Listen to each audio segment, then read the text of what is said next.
Hey guys, welcome to my channel. Alrighty, so today we are reading some books that I've always wanted to read, but just haven't never gotten around to until now. So I love Hunger Games, and have for many years now. And as someone who made Hunger Games their entire personality for a year or two in high school, I obviously used to come across discussions of books accused of being rip-off versions of the Hunger Games, which is basically every single book that fits into that niche of being a YA dystopia that came out around the late 2000s, early 2010s, that also got a major movie deal. Now, do I think that either of these books are going to actually be rip-off Hunger Games versions?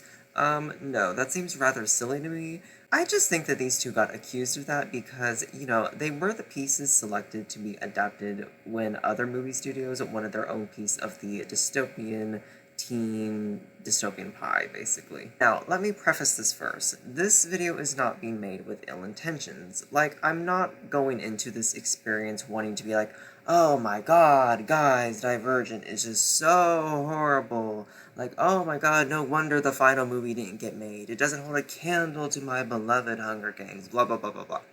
No, that's not the intention of this video, that's not the point of it at all. I genuinely do enjoy dystopia, and I always have had an interest in reading both of these books over the years, so I figured now's the time, let's make it into a video. Do I think that I will love any of these as much as Hunger Games? No, the blueprint is still the blueprint. But I am going into this hoping to really enjoy all of these books enough to want to continue their respective series. So if that sounds good to you, then please continue watching, and also give this video a like and a comment also. And also, subscribe, that's always lovely to do. Also, we are not watching any of the movies today. This is strictly about books, so yeah. But also, I've never seen any of the movies either of these series, so if y'all would like me to, react to the movies and give my thoughts on them also, I'd be willing to make a video on that too. Why not? Anyway, may the odds be ever in these books' favor, and with that, let's begin with The Maze Runner by James Dashner. And yes, I am starting with The Maze Runner because I know most of you just are here for Divergent, and I'm gonna make y'all wait for the Divergent stuff because watch time and stuff. Increase my watch time and all that. Okay, so update 1 on The Maze Runner. I am up to chapter 13 in the audiobook. Yes, I checked it out from my library, as I will all of these books. But, so what's going on currently? What's going on currently? Not much. The first, 13 chapters are basically just, the main guy exploring his new world. That's basically it. It's just him figuring out what the heck's going on. Okay, so we have, the main guy, Thomas. He has his memory wiped. He does not remember anything of his time in the outside world. Doesn't know where he lived, doesn't know where he went to school, doesn't know his parents, none of that. Just, the only thing he knows is his name. That is it. And he is transported into this, apparently we're in this, box. It's like a scientific laboratory experiment observation chamber is what I'm gathering. It's what I'm gathering. It's like this huge-ass maze. It's this whole community of boys. There's 50 or 60 plus boys here, and they all live in this, containment facility that is surrounded by this huge-ass maze that has monsters in it, apparently. Nobody knows why they're here. All they know is that, over here is a farm where we get our food and milk and shit. Over here is the sleeping quarters, and over here is, leading out into the maze, where the monsters are. That's all. That's all we know. And so the first little bit that I'm up to right now is basically just Thomas, exploring. Just exploring surroundings, exactly, and being like, oh, look, over here, it's weird. Over here is, a forest or whatever. That's basically just it. I don't know how else to say that. There's not really much going on besides just the main guy exploring his surroundings and trying to figure out what the hell is up. The only other, point of relevance to talk about here is that the day after Thomas gets sent to this place, another person gets sent to this place, but it's not a boy. Everyone else in this facility is exclusively male. It's all boys. All boys. Ew. But the person that gets sent up behind Thomas is a girl. The scientists or whatever who are in charge of this facility put a note of threat in her hand, basically saying oh, this is the last person that's ever going to be sent to this facility. Like, after this, y'all are on your own. There's nobody else coming. There's nobody else coming. And it's like, ooh, that's concerning. That's concerning. I am going to say this. I'm not concerned for the reasons that the author wants me to be. Like, okay. The author wants me to be concerned because it's like, ooh, there's nobody else coming. There's no other, like, new recruits or whatever coming to this facility after her. Like, we're on our own, basically. We're all gonna die or whatever. No, no, no. I'm not concerned for that reason. I'm not concerned for that reason. I'm concerned for the girl. Okay? I'm concerned for the girl. We're both thinking the same thing. One girl compared with, like, dozens and dozens and dozens of guys. You and I both know, unfortunately, that not all of them are like baseline decent human beings. Even before they see her, they don't know her name. They don't know anything about her. They don't know what she looks like. They don't know whether she's dead or alive. Okay? And they are already objectifying her. They are already objectifying her and be like, ooh, I call dibs. I call dibs. It's like, fuck off.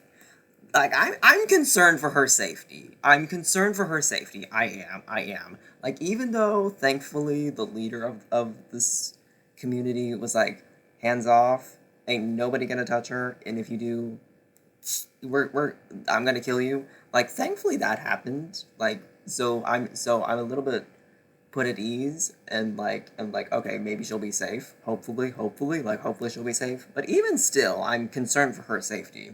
Like that's the main thing that I'm thinking right now, is I'm concerned for the girl's safety. But other than that, there's really not much to talk about. The only other thing that I really have to say so far about this book is the slang. Cut it. I need the slang to stop. I need the slang to stop. Like, all of this, like, shank, shunk, chug, or whatever nonsense. Stop. Stop. Just zip it. Zip it. I know why it's here. It's because the author really wants these kids to cuss, but he can't because it's YA, so we have to, like, turn it down a little bit. Like, we can't have them actually cuss, even though he really wants them to. It's like, stop, stop, stop. I do not give a shank about these made-up words. I don't. It's stupid. I'm sorry, these made-up words annoy me. The other thing that annoys me so far is Thomas himself. Yeah, the main character annoys me. And it's like, Thomas to me is so fucking stupid. I'm sorry, Thomas to me is so stupid. I don't care what the other characters say by, like, trying to cheer him up and be like, no, dude, you're so smart. Like, yeah. Like, bro, you're so smart. No, he's not. No, he's not. Thomas is a fucking idiot. I'm so sorry. He's on this conspiracy theory about, like, ooh, we must all be prisoners. We must all be prisoners. We must have done really bad things in our lives. We must all be, like, murderers or whatever. That's why we're here. This is a prison. And it's like, babe, look around you. Look around you. Most everyone here, including yourself, is a kid. Like, babe, do we really think the government would put you in, like, some societal observation containment facility or whatever, and just, like, not even doing anything to, like, punish y'all, just, like, watch you do whatever and live your life? Because, mind you, it's not a bad facility. Like, as far as, like, scientific observation containment facilities go, it's really not a bad place. Like, they've got their own working community. They've got, like, sleeping bags. They've got, like, really nice food that on demand. They've got, like, water and stuff, like clean water and stuff. They got like proper outhouses and whatnot, like proper places where they can shower. You know, like, it's not a bad place. Really, really. Like obviously I wouldn't want to live there because, you know, ew. But, like, even still, like, it's really not a bad place. Like, it's not, like, some sort of, like, dungeon prison labor camp or whatnot. Like, it's just like a farm, basically. It's pretty much just like a farm from the way that it's described. But, like, even still, he's on this conspiracy theory of, like, oh my god, we did something really, really bad in our lives. And it's like, babe, look around you. Everyone is, like, a kid, too. Like, the oldest person here is, like, 23 or so. Like, and your one friend over here is 12 years old. Do we really think a 12-year-old or whatnot has done something so horrifically bad in their life that, like, he needs to be sent to this, like, government top secret security in whatever and have his entire memory wiped? Do we really think that? Like, no. No, that is so stupid. That is so fucking stupid. Oh my god. Or, like, I think there was a point where, like, he was being attacked by someone. Like, another kid, like, caught rabies or something from one of the monsters and, like, was attacking him. And Thomas is like, oh my god, I haven't even done anything. What have I done to you? That is so weird. Why is he attacking? Why is he like that? That's what it was. He's like, why is he like that? Why does he look so weird? Like, why? I don't understand. Why is he weird? And it's like, bitch, you know that this one kid has been quarantined because he got, like, bit by a monster or something. And you're wondering, like, why he's acting deranged? Really? Really? Like, hello? Like, I'm sorry. Everyone told you since, like, yesterday that this kid got bit by one of the monsters and, like, needed to be kept away from everyone because of, like, this changing process going on or whatever. And now you're wondering, like, oh my god, why is he acting so weird? Why is he acting so ravenous or whatever? And it's like, bitch, hello? Like, obviously, when everyone is telling you, like, he got bit by a monster, he's going through this changing process. Like, obviously, he's not going to act human. Like, obviously, he's not going to act normal. Come on now. Like, what did you think? What did you think was going to be happening? Like, did you just think that everyone was making a big deal out of him going through, like, this changing process or whatnot, and that he was just going to be like a stand-up guy? Really? Anyway, like, oh my god, I'm sorry, Thomas is just a fucking idiot. Like, even other people in the book are like, bro, you were asking the dumbest fucking questions ever. And, like, he's getting mad at them, but it's like, yeah, bitch, you are. I'm so sorry, you really are asking the dumbest questions ever. Like, maybe just, like, use your eyes a little bit. Like, use your eyes a little bit. I'm sorry. This was the pinnacle of stupidity, and I can't believe I forgot this. One of the guys is like, I've been here the longest. I've been here for 2 years, so I'm like the leader or whatever. Like, I've been here for 2 years. You hear that? I've been here for 2 years. And yet, like, a few hours later, Thomas is like, so, how long have y'all been here? Really? Really? Really? You're really asking how long this whole thing has been going on for? When, like, just a few hours ago, people were like, hey, we've been here for years. Like, at the very least, we've been here for 2 years. Like, hello? And then a second later, he's like, oh, that's right. One of them did mention that they've been here for 2 years. Like, yeah, I totally remember that. It's like, bitch. The space between your ears, engage it, please. Connect the neurons or whatever. Connect the dots, connect the wires. Come on now. Anyway, that's all that I can think of to talk about right now. So let's continue on. Okay, so I made it to 59%. We're at chapter 34 now. And quite a few things have happened. So let's talk about them. I think the last time I updated, Thomas got attacked by one of the kids who got, like, bit by one of the monsters and, like, went feral or something. The guy who went feral and tried to attack people, he got thrown into the maze. Okay, like, he got eaten. Okay, he got banished, he's eaten, he's done. Okay, move on. Anyway, after that, two of the older guys went into the maze, and they were, like, struggling to come out because they got injured. And so Thomas, being the brilliant guy that he is, apparently, decided, hey, I'm the newest kid on the block. I don't know anything about the maze. I've never been in the maze. I can go help them. I can help them. I am so brilliant like that. Yeah, I can totally help these two. So he runs out into the maze, and yeah, actually he doesn't end up being helpful. Mary Sue, Gary Sue, whatever you want to call him.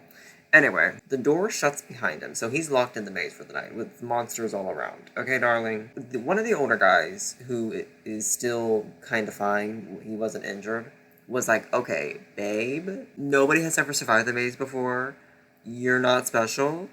We gotta fucking run. We have to run. We need to try and outrun the monsters, because that's the only way that anyone has ever had any slight chance of surviving. So I'm gonna run this way, you run that way, let's just be done. Oh, the guy on the floor who's dying, yeah, he's dying, he's dead. Leave him to be fresh meat, basically. So one of the older guys runs away. And Thomas is like, okay, that's stupid. I'm not going to follow that because I don't follow rules. Somehow, I don't know how he has the strength to do this, but he somehow, like, climbed up the walls, because they have, like, vines and shit on them. He, like, climbed up the walls, and not only himself, but the other guy who was injured in the maze, too. he grabs him and hoists him up the walls to like 30 feet into the air. Somehow, I don't know how he possibly has that sort of strength, but okay, I guess. Then somehow, some way, he ends up like killing off 4 of the monsters in the maze. I guess. I guess. I mean, I don't know, bestie. I don't know. Like, I don't know how that's possible. How people who have been here for years, like 2+ years, have never been able to even survive a night, and yet this bitch who's been here for like 3 days ends up coming in, surviving the night, saving someone, and then killing off 4 monsters. I hear so often about like all kinds of like female characters getting accused of being like Mary Sue's and whatever, like Rey Skywalker or like Captain Marvel, and people being like, oh, they're so fucking overpowered, they don't do anything, everything just gets handed to them. It's like, bitch, go fucking read the Maze Runner. You want to Mary Sue, you want to Gary Stu, go read Maze Runner. Because what the fuck are you talking about? How? It's not making any sense. Okay, like, I don't know, but he ends up surviving the maze. He ends up killing off 4 of the monsters, and then becomes the talk for the town, obviously, because everyone is like, oh, what do you mean? Like, what do you mean? Like, no one's ever survived the maze before, let alone killed any of the monsters. Like, what are you talking about? Like, that's wild, that's wild. And everyone is either like, he's amazing, or this bitch is a freak, let's throw him out, which I don't really understand that logic, but okay. So, the, like, leaders of this group of society people, the like, head leader dudes, all come together and are like, okay, this guy's weird. We need to figure out what to do with him. Like, do we praise him? Do we make him one of us and make him like important or whatever? Or are we freaked out and think he's a traitor or something, or like a spy or something sent to do something to us? Like, cause the moment that he's arrived, shit's been going weird. Everything's weird now that he's here, and not only that, but like, newbie who's been here for 3 days somehow survives the maze while the rest of us didn't. Okay, what are we gonna do about him? So all of the like head dudes of this place end up discussing what exactly to do with Thomas, and they come to the conclusion that like, okay, well, I mean, okay, overpowered Gary Stu. We might as well use that to our advantage. So let's make him one of the people who run out into the maze every single day, and like try to find a way out of here. And yeah, we're going to do that. So that's what they end up doing. So he has now become one of the maze runners. Yes, like the title of the book. Like he's become a maze runner. We love that for him. Anyway, the guy who he saved in the maze, who got like attacked by one of the monsters and, all that kind of stuff. That guy goes through this like changing process that like made the other dude feral. Apparently, like once you get bitten by the monsters or something, like once they sting you or something, memories and flashbacks of like what life is like outside of the maze start coming back to you, and like it can make you go crazy because it's like very traumatic or something. Like all of your past memories of like the outside world, if they're real or not, like it's like very chaotic and weird. Like, ooh, like, scary of what's going on in the outside world, I guess? I don't know. Like, okay, so the guy who got injured is going through that process, and he starts, like, having memories about Thomas or whatever, and what he used to do, and so he's like, hey, let's talk about this. And it's like, hey, babe, I actually saw you in my visions when I was going through the changing process, and, like, apparently you were, like, helping the people who run this place. I don't know. That's weird. That's very, very weird. Like, I can't really talk about it because apparently, like, if I try to talk about it, there's something in the poison or whatever that the monsters inject to you that cause the memories. Like, if you try to talk about it with other people, your body, like, for some reason starts, like, trying to kill you. So it's like, I can't really speak about it, but like, yeah, that was really weird. Like, you were doing some fucked up shit. Like, but you're not evil. It didn't seem like you were evil. It seemed like you were doing some good stuff in the visions that I was having. But like, yeah, I don't know. That's weird. Okay, I guess that's helpful information. I mean, I would personally be freaked out. I would personally be like, okay, why did you tell me that? But I didn't need to know that. Like, you could have kept that to yourself, but like, I guess that's helpful information. It all keeps connecting back to, like, the girl, the girl who was, like, last sent up here, and, like, she's the last one that is ever going to be sent to this place. Yeah, for some reason, everything keeps, like, connecting back to the girl for some reason. And, I don't know, she's still in a coma, but, like, Thomas goes to visit her in the coma to be like, okay, from what I keep hearing, everything keeps connecting back to me and the girl, so, like, something's up, like, let's go see what she's about. Okay, this is where we get weird, okay, like, I know it's sci-fi, because dystopia is a spin-off of sci-fi, but, so, like, I know it's sci-fi, so this isn't like, ooh, it's unrealistic or whatever, but, like, this is where we get weird, remember? Okay. So, when he goes to visit the coma girl in the hospital, first of all, he learns her name, Teresa, which, Mr. James Dashner, I need you to come forward and tell us why you named the girl Teresa. Why did you name her Teresa? I feel so bad for her. I feel so bad for her. Like yeah, bitch, I would put myself into a coma too if I had a name Teresa. Like, no, like, what are you talking about? No.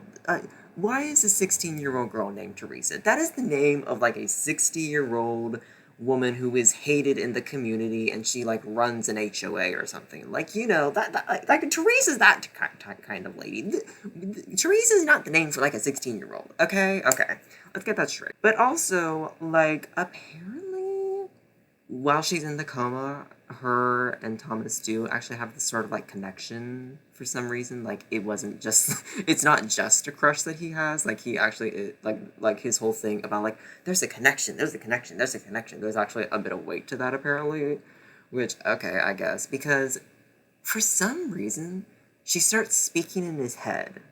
Like telepathy. Yeah, bitch, we got telepathy. I don't know why. Like, she's in the coma, and he hears her voice in his head telling him, like, my name's Teresa. We did this stuff. We are integral to the ending and freeing of all these people. When I wake up, I won't be able to remember all this, so I'm trying to communicate all this now. And it's like, okay, that's weird. That's weird. I'm sorry. Okay, now we're just getting weird. Okay, I guess, like, okay, I guess so, but, like, yeah, so obviously Thomas is freaked out, because I'm freaked out too, and he goes running off into the maze, being like, what the fuck? This girl can speak into my mind. This is weird. That's weird. I'm gonna go run into the maze and cry for, like, 2 hours. Anyway, so then the next day rolls around, and this is where I am right now. The next day rolls around, and it's his first day being a maze runner. So the guy who is, like, the leader of the maze runners is like, come on, honey, we're gonna go run into the maze and look around and stuff. And so that's what they do, and he's like, and the older guy, Mean Ho, is, like, showing Thomas the ropes of being, like, a maze runner and all this stuff, and the whole time Thomas is, like, complaining and being like, this is so boring, I'm bored, this is exhausting, oh my god, like, oh my god, it's just endless walls and walls and walls, I'm so boring. Oh my god, I had one day and I'm already discouraged, this is not what I hoped it would be, and it's like, bitch. Really? It's been one day. You made such a big deal out of, I'm gonna be a maze runner, I'm gonna be a runner, I'm gonna be a runner, I'm gonna be a runner, and then one day in, and you're already like, ugh, this is so boring, oh my god, I'm bored, this is not what I was expecting, I hoped that there would be, like, adventure. It's like, sir, sir, chill. It's been one day. Oh my god. Like, come on. And he was, like, trying to, like, talk to the other guy about, like, well, why didn't you do this? What, have you tried this? Have we tried inspecting the walls? Have we tried this and this and this to find a way out of the maze? And the other guy's like, babe, we've been here for years. Okay, we've been here for years. We've tried everything. This is the only thing that we know to do, is, like, run to the maze, take notes about what the maze looks like day to day, and try to compile everyone's notes and find a way out. That's all we know what to do at this point, because we've tried everything else. Okay, we've tried using the box. We've tried going up the walls. I don't think so actually on that one. We've tried looking for secret passages. We've tried taking on the monsters. We've tried surviving the night out here and seeing how the walls move in the middle of the night. Nothing works, okay, bitch? We've tried everything. So stop telling us what we need to do because you've been here for 5 days, while the rest of us have been here for 2 fucking years. Okay? Okay, let's get that straight. And it's like, I agree. I agree. Like, I'm so sorry. I know Thomas is a Mary Sue, so obviously he's going to be the one to figure things out. I don't know. Maybe really it is as simple as like climbing up the walls with using the vines. I don't know, because apparently that hasn't really been brought up by anyone. So I don't know. Maybe that is the solution. I don't know. I know Mr. Mary Sue Thomas over here is going to be the reason why we get out of the maze. But even still, I do agree with everyone else who keeps being like, bitch, you're fucking new. You don't know shit. Yes, we have tried everything to get out of here. Every single thing that you have told us that we need to be doing, we have tried. So shut up! It's like, I agree. I agree. I agree. I agree. Anyway, I don't know if I mentioned this last time, but like, I do think Thomas is an idiot, and I did take notes on specific times when I think he was being stupid, because even though the narrative wants me to believe that Thomas is very smart in everything, and he's like brilliant and so much smarter than everyone else, I do think Thomas is an arrogant idiot. Example 1, since my last update. Thomas hearing Ben will be banished for trying to kill him. He then proceeds to ask what banished means when like the answer is obvious. Like, okay. So, like, yeah, exactly. Like, what do you mean you don't know what banishment means? Like, what do you...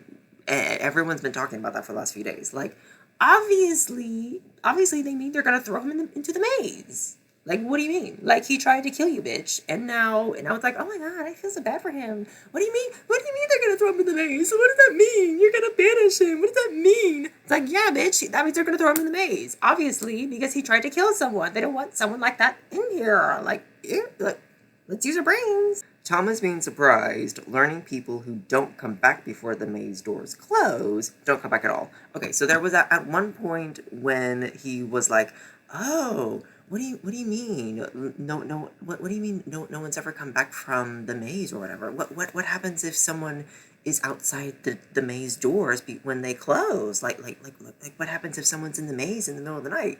And everyone's like, babe, look around you. Why do you think people rush? Why do you think the maze runners rush back in before the doors close? Why do you think we're all scared of the maze? Why do you think most of us remain here? What? You know that there's monsters out there. What do you think the monsters do in the middle of the night? Why? Let's put 2 and 2 together, okay? Why are you asking? Why are you surprised to hear that people who go into the maze don't come out if they get locked out at night? Because, like, what do you think happens? You know there's monsters out there. What do you think the monsters do? They eat people, obviously. Thomas is confused why the leaders call a meeting to talk about him after everything that happened in the maze the night before, with him surviving the night and killing 4 monsters.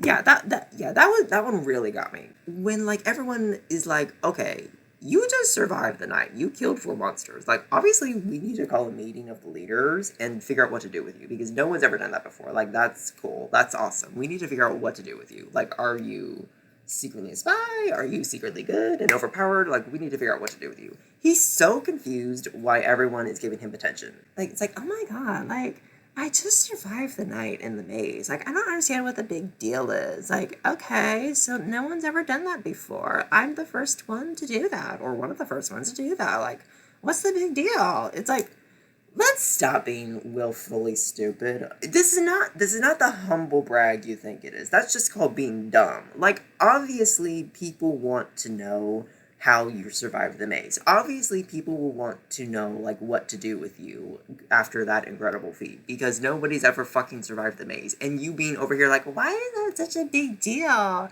don't understand. Like, why is that a big deal to everyone? It makes no sense to me. No. Shut up. Shut up, okay? Oh, no. I'm so sorry. Thomas is so fucking stupid. And it's just like being willfully stupid, too. It's not even just like he's useless and an idiot, because he's not useless. I mean, he's overpowered, so obviously he's not useless. But it's just like, bitch, let's connect the brain cells here. Let's stop being willfully ignorant. Okay. So what are my thoughts so far? I'm gonna say this. Despite all my ranting and complaining, I'm not hating it. I'm really not hating this book. I'm here for it. Like, I'm not loving it. Like, at no point am I like, oh my god, I'm so interested. I'm so excited to continue this. But there's also no point where I'm like, oh my god, this is so bad. This is so stupid. If I wasn't making a video, I would DNF this or whatever. No, I'm here for it. I don't exactly know the right word. I'm not exactly interested, but I'm not uninterested. You know? Like, I'm here. I'm present. I'm listening. I'm in tune. I'm not going to turn it off. You know? Like, that's kind of where we are right now. We're kind of looking at a 3-star read.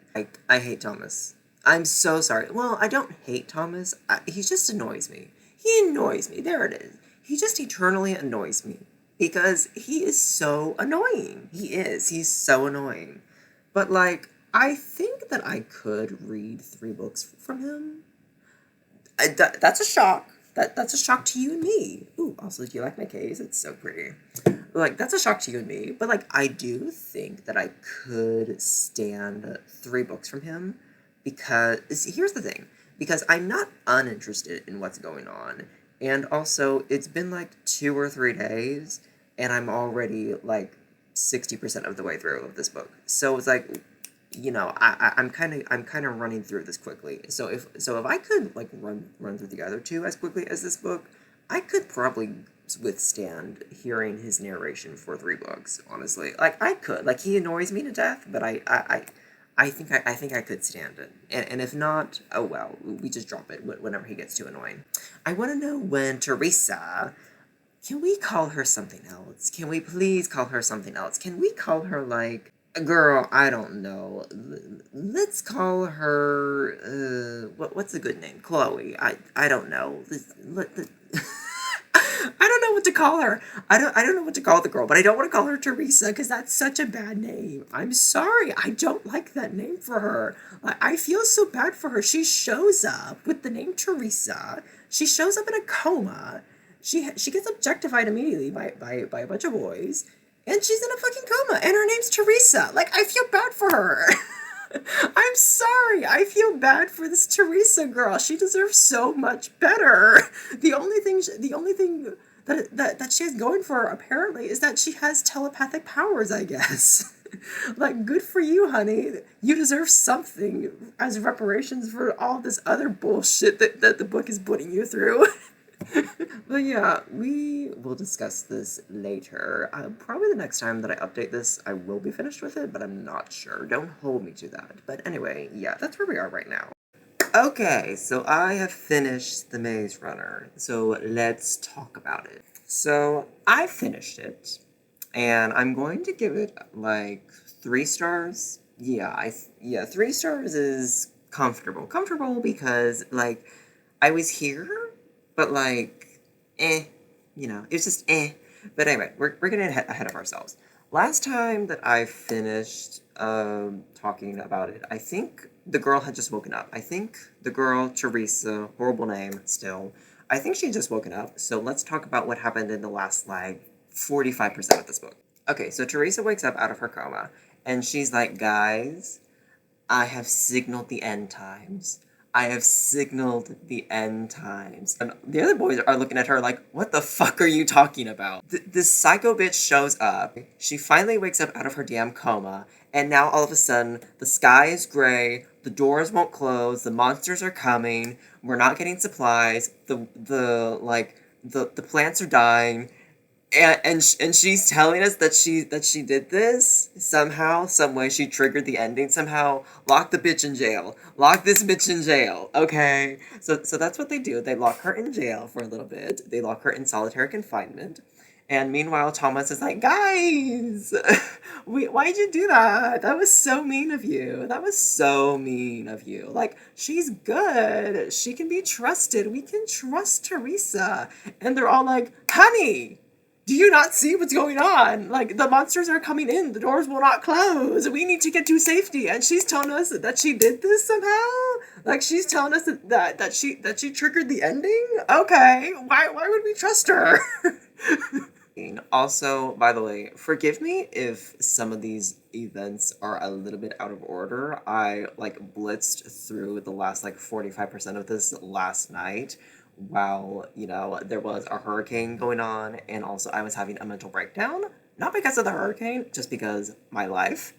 So it kind of all blurred together a little bit. So like if the events of this are like slightly out of order because I didn't take notes on them, forgive me. I don't think the events are going to be out of order from my recollection, but if they are, forgive me. I didn't take notes. I was a little preoccupied. Anyway, so Thomas goes to visit Teresa in jail, and they are talking and using their telepathy powers and whatever to be like, okay, this is really bad, but like, you know what? I think we know what to do. I think we got an idea of what to do. Like, we can figure this out, bestie. We can get out of the maze. We can do this. We can do this, bestie. So after they have their little pep talk of like, bestie, we can do this. We can get out of here. We can use our telepathy and whatever. I'm sure that there's like a code in the maze somehow. Have they tried everything to solve the maze? Maybe they just aren't looking at it the right way. Maybe instead of like, each passage it's supposed to be like its own separate solution. Maybe they're supposed to like analyze all the sections of the maze as one, and like when they analyze the maze as a whole instead of like a grid 8 by 8 section, it'll like reveal something about the maze and a clue or something, and it'll get us out of here. That's kind of their whole thing.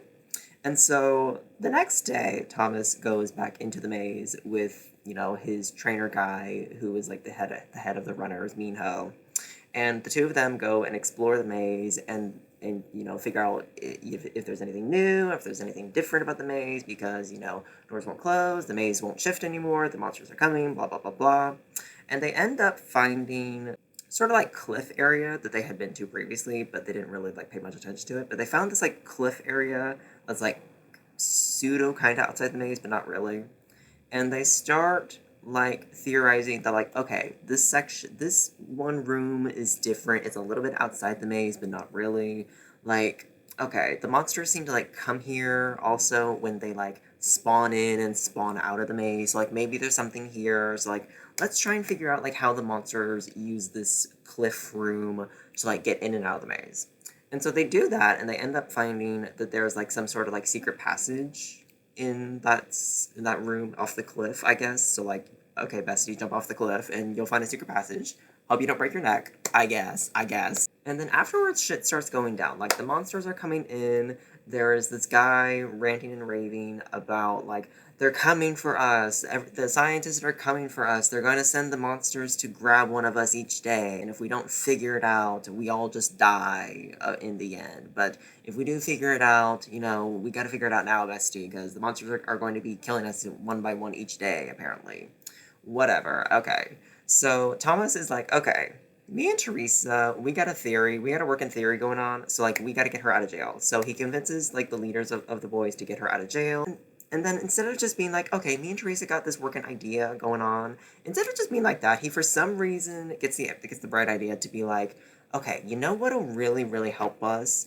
There's something missing. There is something missing. Okay.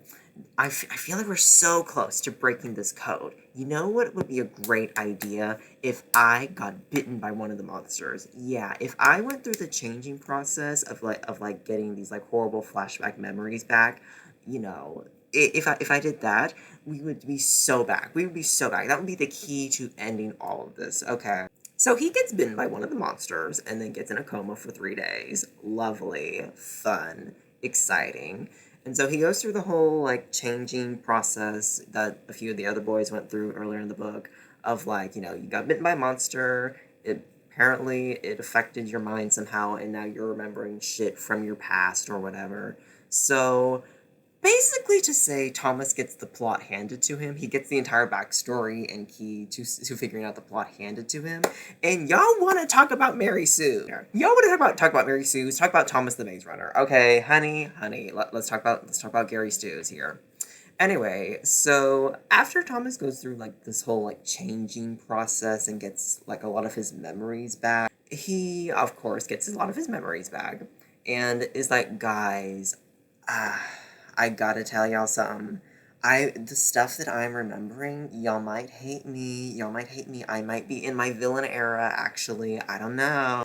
But like, it turns out that like, yeah, it's true. Me and Teresa are the Force Dyad. We are the chosen two.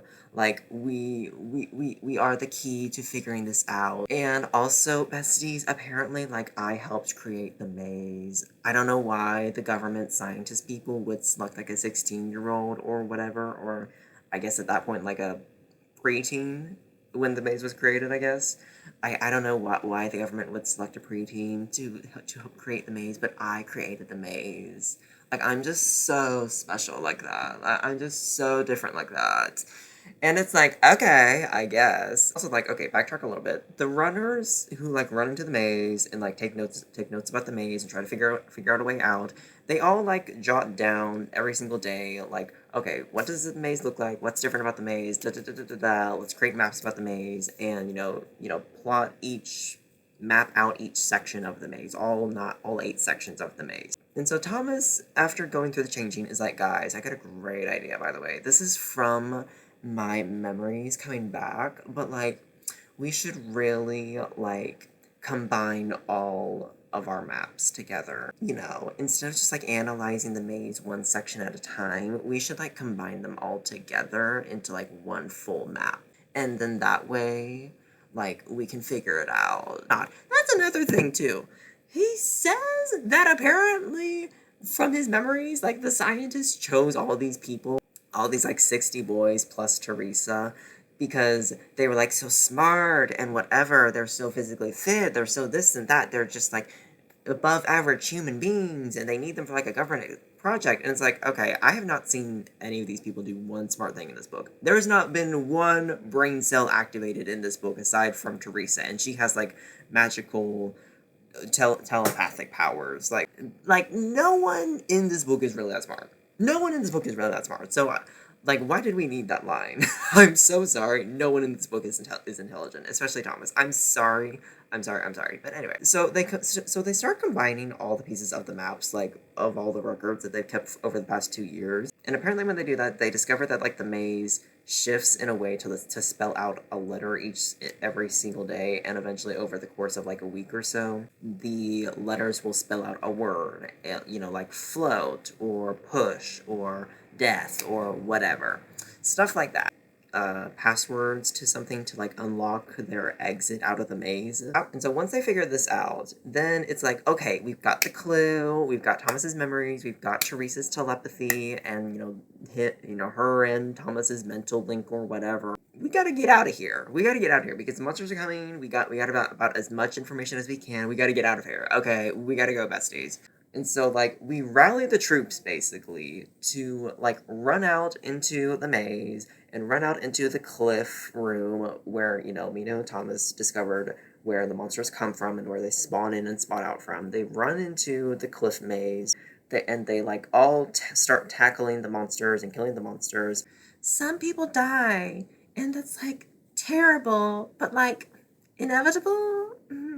But yeah, so they basically like fight off the monsters, they discover the secret room that leads out of the maze, they punch in the code phrases, and yeah, they make it out of the maze and are seemingly rescued by this group of rebels and are brought to like this chic hotel or whatever. I was kind of tuning out at this point because we were basically done.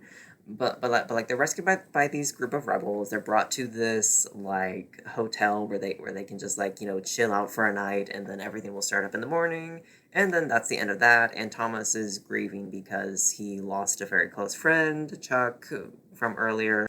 And yeah, and him and Teresa are obviously going to be the end game. Which, okay, can we get a more even forced romance plotline? Can we get a more forced romance plotline? I'm so sorry. This is like the epitome of forced romance. It really, really is. It's so fucking forced. It really is. Anyway, but yeah, that's pretty much the end of it. And then the epilogue is like saying to the audience that like, okay, you think that they're out of the maze, and they are out of the maze, but they're not out of the government's watch. They're not out of the scientists' watch, because the group of rebels that saved them are actually also part of the scientist group and part of the government group, and this group of boys plus Teresa are all just moving on to phase two. They're all just moving on to phase two of this little scientific experiment that we got going on here. And now here's the reason behind this whole thing with like the maze and the phase two going into the scorched trials in the second book, I guess. The whole thing is the world outside has been ravaged by plague. It's been ravaged by this like sun flare plague that turns people into zombies, I guess, or whatever. But for some reason, the scientists and the government is like, you know what? You know what'll really, really help us develop a cure for this, like, plague that is rampaging and taking over the world and destroying society? You know what'll really help us? Kids, teenagers, preteens, early 20s. I'm confused too. I'm confused too. What are you talking about? What are you talking about? Does that make any sense? Does that make any sense? No, I'm not joking. The government literally, like, kidnaps a bunch of orphans and, like, sections them off into different groups and puts them in mazes and then like watches them to see like if they can figure out how to get out of the maze, if they're like smart enough and brave enough and physically strong enough to get out of the maze. And if they can, it's like, okay, this group of teenagers, they're like really good candidates to help us develop a cure for this plague that is taking over the world. For some reason, this like group of kids, this like group of teens being able to figure out their way out of the maze. It's like a really good indication that they are top candidates to help us figure out how to cure the plague. I'm confused. I'm confused. What? Does that make any sense? No. It doesn't make any sense to me. Also, jump scare for my face being in your face. Sorry, bestie. We're not social distancing apparently for a second there. I'm so sorry. That is so fucking stupid. I'm so sorry. That is so fucking stupid. But also, looking at how like the US government handled COVID, I guess it's about as good as it gets. I guess it's about as equivalent to what happened in real life with the government, how the government handled COVID. I guess it's about equivalent basically. But anyway, let me talk about Mr. Gary Stu Thomas the Maze Runner over here. This bitch literally gets handed the whole fucking plot to him. He literally gets spoon fed the plot to him. Because, like, what do you mean that not only do you have this, like, magical connection, telepathic link to Teresa who can spoon feed you all of the answers for, like, you know, to move you, to advance you into the endgame stage of the plot? Like, that's what she does. She spoon feeds Thomas relevant information to get him to, like, the 75% mark. And then once Teresa can't spoon feed him even more information to advance the plot, he goes and gets stung by one of the monsters, and all of his memories come back. No, for real. Like, all the memories come back for him, and then we can, like, advance to the end stages of the plot. Like, he literally gets the plot and the backstory handed to him. There's no real method of discovery, of finding things out, of being intuitive. None of that. It's literally just you get bitten by a zombie monster creature, and suddenly you're the chosen one. I get. What the hell? What the hell, love? That is so damn stupid. Also, I have to ask, the scientists, this whole thing too, with the scientists putting this group of orphans into the maze and like observing them for 2 years. It doesn't make any sense to me. It doesn't make any sense to me because the scientists like spoon feed the kids information to like keep nudging them towards the outcome of getting them out of the maze. So, which first of all, that doesn't make any sense to me because it's like if this whole thing was to like see if like, you know, this group of kids is like, oh, are they smart enough to get out of the maze? Are they brave enough to get out of the maze? Do they have like the courage and the strength and this blah blah blah blah blah to get out of the maze? Can they survive the maze? If you keep like nudging them along to getting them out of the maze, that's not really proving that they can survive and get out of the maze on their own. And like, okay, I'm not a scientist. Like, I did okay in science class sometimes when we were talking about like earth and water and the space shit and all this kind of stuff, and I love the song Scientist by Twice. But, like, I'm not a scientist bestie. But, like, even I remember the scientific method from, like, 6th grade, where, like, you just observe what's going on. You're not really supposed to interfere with the experiments, like, so it's like, why do we keep, like, interfering with the experiments and introducing new stuff if we're trying to, like, see who is, like, survival of the fittest or whatever? That doesn't make any sense. Also, what also doesn't make any sense to me is if the scientists are not above influencing and pushing the kids towards the goal that they want to see them, which is, get out of the maze. If the scientists are not above pushing and influencing the kids to reach that goal, not on their own, especially, like, introducing Thomas and Teresa towards the end game, which, they're apparently the key and the link to all this sort of stuff, if they're not above introducing influences to, like, push the kids towards the end game, why didn't they introduce Thomas and Teresa into this experiment sooner? That doesn't make any sense to me. If Thomas and Teresa are like the key link to everything, and they like help these people to, like, get out of the maze pretty instantly. I mean, I think the book takes place over, like, 2 months or so. Like if that was the case, why didn't the scientists introduce Thomas and Teresa into this experiment sooner? Like, why did they just sit on their asses for 2 years and was like, okay, these kids who we think are going to help us be able to cure the plague, let's just watch them for 2 years, okay? We're watching you for 2 years. Like, why didn't you just introduce Thomas and Teresa sooner into this experiment if they were so crucial to figuring out how to get out of the maze? Like, why did we wait for 2 years while more people were, like, dying of the plague and whatever on the outside world? That doesn't make any sense to me. That doesn't make any sense to me. Overall, what did I think of this book? It held my attention. It did. It held my attention. I was mildly interested in what was going on. I was mildly interested in what was going on. I was never like, oh my god, this is so interesting. I'm so excited to continue. I need to know what happens next. Like, I was never like that, but I was also never like, oh my god, this is like watching paint dry. Oh my god, kill me now, get it over with, please. I was never one of those two. I was always just like, okay, I'm here, I'm listening. I guess I'm sort of invested, sort of, kinda. I'm here. That was kind of my reaction throughout this entire book. It's just like, okay, I'm here. Why not? This is how I'm deciding to spend my weekend, I guess. Okay, sure, why not? It's quick and easy. Yeah, it wasn't something that I hated, but it also wasn't something that I loved. It was just, okay. It was passable. The writing was not very good. It was not very good. The plot conveniences, the covering up of the plot holes by just making Thomas a Mary Sue, overpowered Mary Sue, like, okay, whatever. The writing was not good. It was not it's not a well-crafted book whatsoever. I also do want to say that I do understand the comparisons to Hunger Games. Hold on.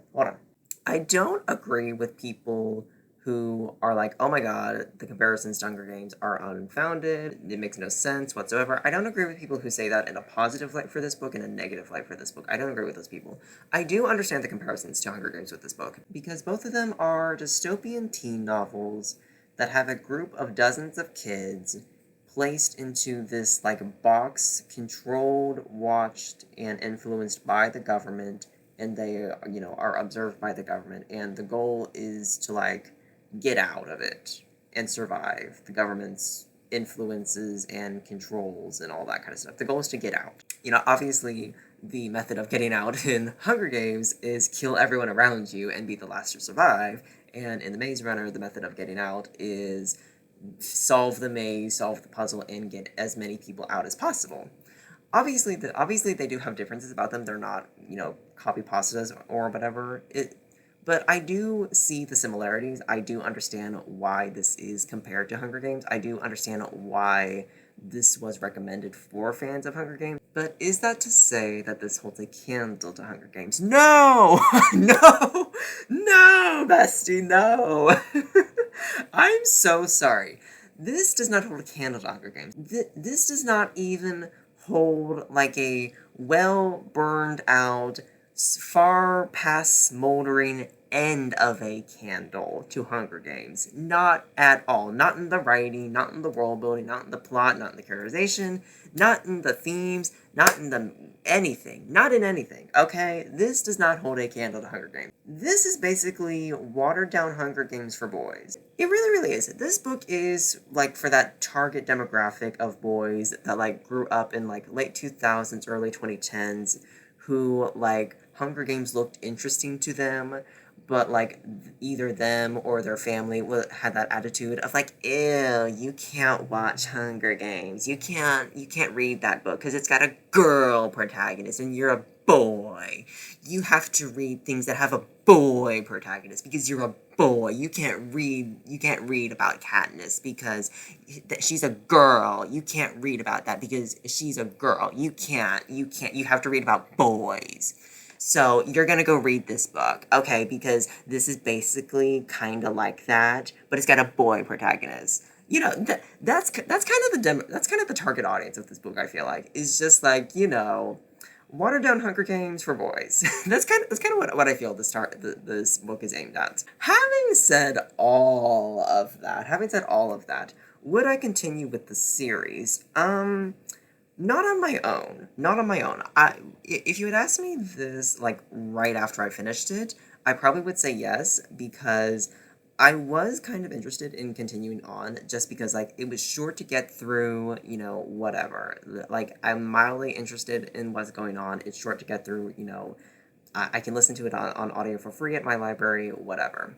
But would I continue it on my own? I don't think so, because I just found out that apparently the author has a lot of, like, sexual harassment allegations against him, and he kind of confirmed that in his statement when it all came out in 2018. I didn't know anything about that when I picked this book up, or when I finished it. I literally just found out about it because when I finished it, I was scrolling through the comments on the Goodreads website, and someone in the comments mentioned that, and so I was like, "What the hell?"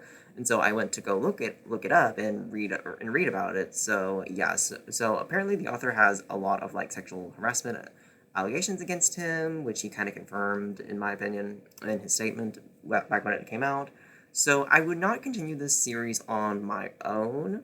Having said that, I wouldn't feel uncomfortable continuing this series for, like, a video or something, because I can get these for free at my library, so I would not be supporting the author monetarily whatsoever. I think my library also has the prequel books in this series, but not the sequel series, the like new sequel series that nobody cares about and didn't get any hype whatsoever, rightfully. So that's kind of my thoughts overall on The Maze Runner. Meh. Watered down Hunger Games for boys. Anyway, let's move on to the next book. Okay, so I have started Divergent, and, interesting. Not in a good way, bestie. Let's check how far along I am right now. I am on chapter 8, 19% complete. This is apparently about this girl, Beatrice, whatever you want to call her, who lives in this world where, like, they're divided into elaborate Hogwarts houses, basically. That's basically the gist of it. She's just figuring out her way in this world, pretty much. Okay. And she is, like, living in this section of the society where it's basically very traditionalist, very conservative. I don't exactly know the exact name of these different factions. I think hers is called, like, augmentation or something. It's something along those lines. Her faction of society is basically the traditionalist, conservative 1950s people. That's basically what you need to know. But anyway, we go to school, and apparently there is this, like, exam coming up where, like, it's basically an elaborate personality test where, like, all of these 16-year-olds take this, like, elaborate sorting hat test to determine, like, what faction they're going to get sorted into for the rest of their life. Like, oh, if you're one of the brave people, you're going to go into Dauntless. If you're one of the conservatives, you're going to go into Augmentation. If you're one of the rich bitches, you're going to go into Amethyst or whatever. Something along those lines. It's basically just Hogwarts sorting houses. That's basically what it is. It's basically just a sorting hat. But like, she takes this test, and the person who is distributing the test is like, "Oh, you're weird. You kind of fit into all kinds of houses. You kind of fit into like multiple different houses. Like, that's weird. You're a weirdo, bestie. Like, you're a divergent. Ooh, it's not good to be a divergent. Yeah, you don't want to be a divergent." so so there's that, and I don't exactly know what a divergent is yet. It hasn't been explained, and neither does Beatrice. After that, she goes home and is like thinking like, oh, I have all these options. Like, what faction am I going to place myself in? I don't know. And then the next day is the ceremony where they all go and get sorted into their different factions, and both her and her brother choose a different faction than the one they were born into. And apparently, if you choose a different faction that you're born in, than the one you're born into, you can't really see your family except for like once a week, once a month during this thing called visiting day or whatever. I don't know. It's very weird. It's very like uh sectionalist. I don't know. The opposite of intersectionality, basically. I don't know what that word is, but like it's very sectionalist. The society of Chicago, I think. I think this takes place in Chicago. I don't know.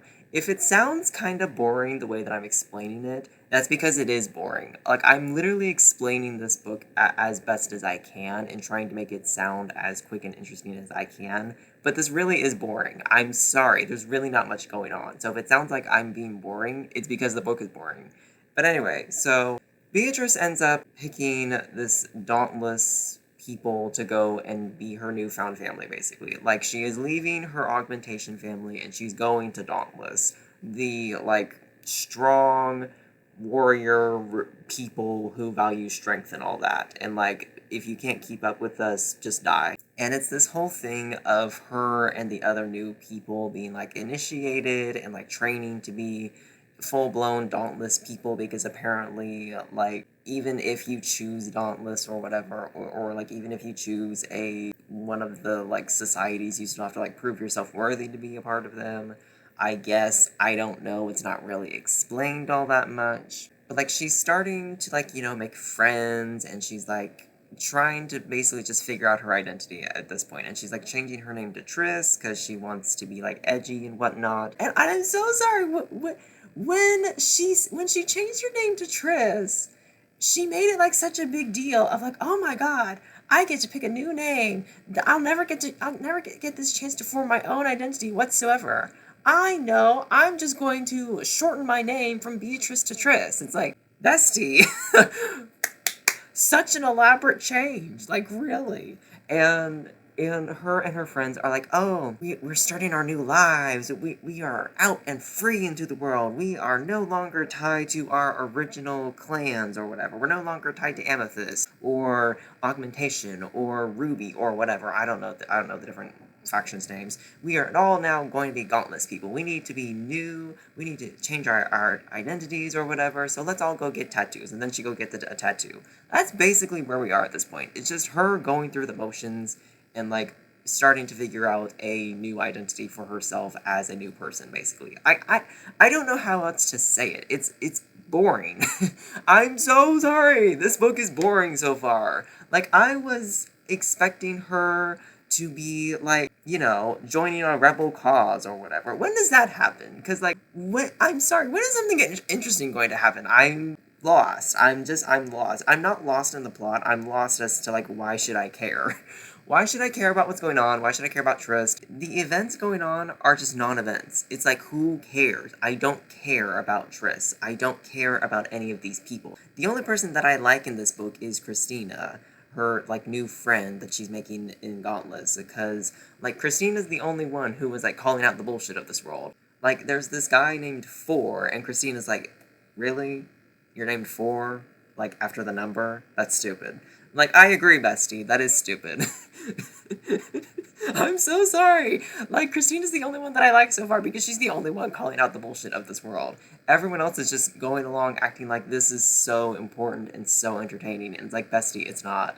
This is so mundane. This is so boring. I don't give a fuck. And I also have to say, the writing itself is very not good.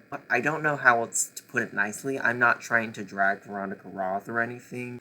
I'm not trying to, like, diss her. I don't know anything about Veronica Roth. I'm just saying, like, to me, the writing is not good. Like, at all. It's not. It's not. I'm sorry. I don't know what else to say. I don't know what else to say. It's very much like 10th grade essay.